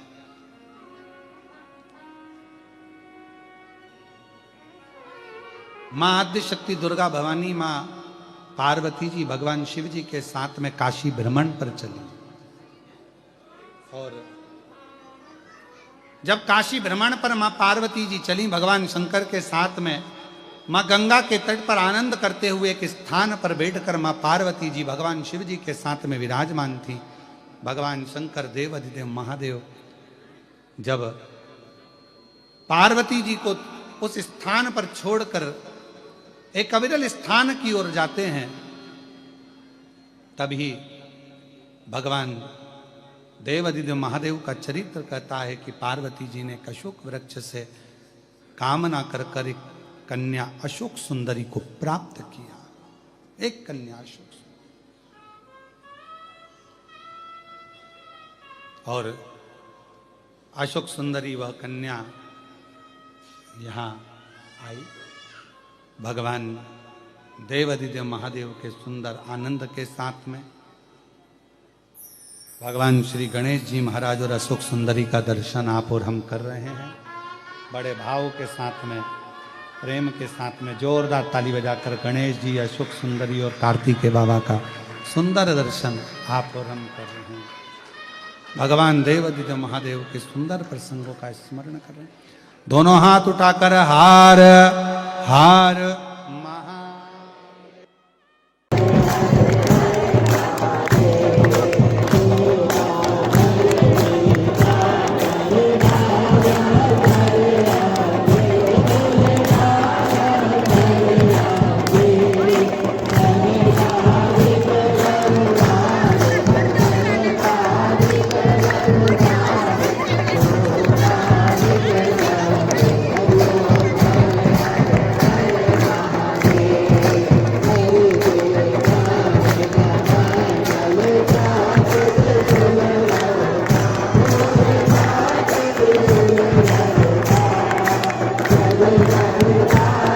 हरे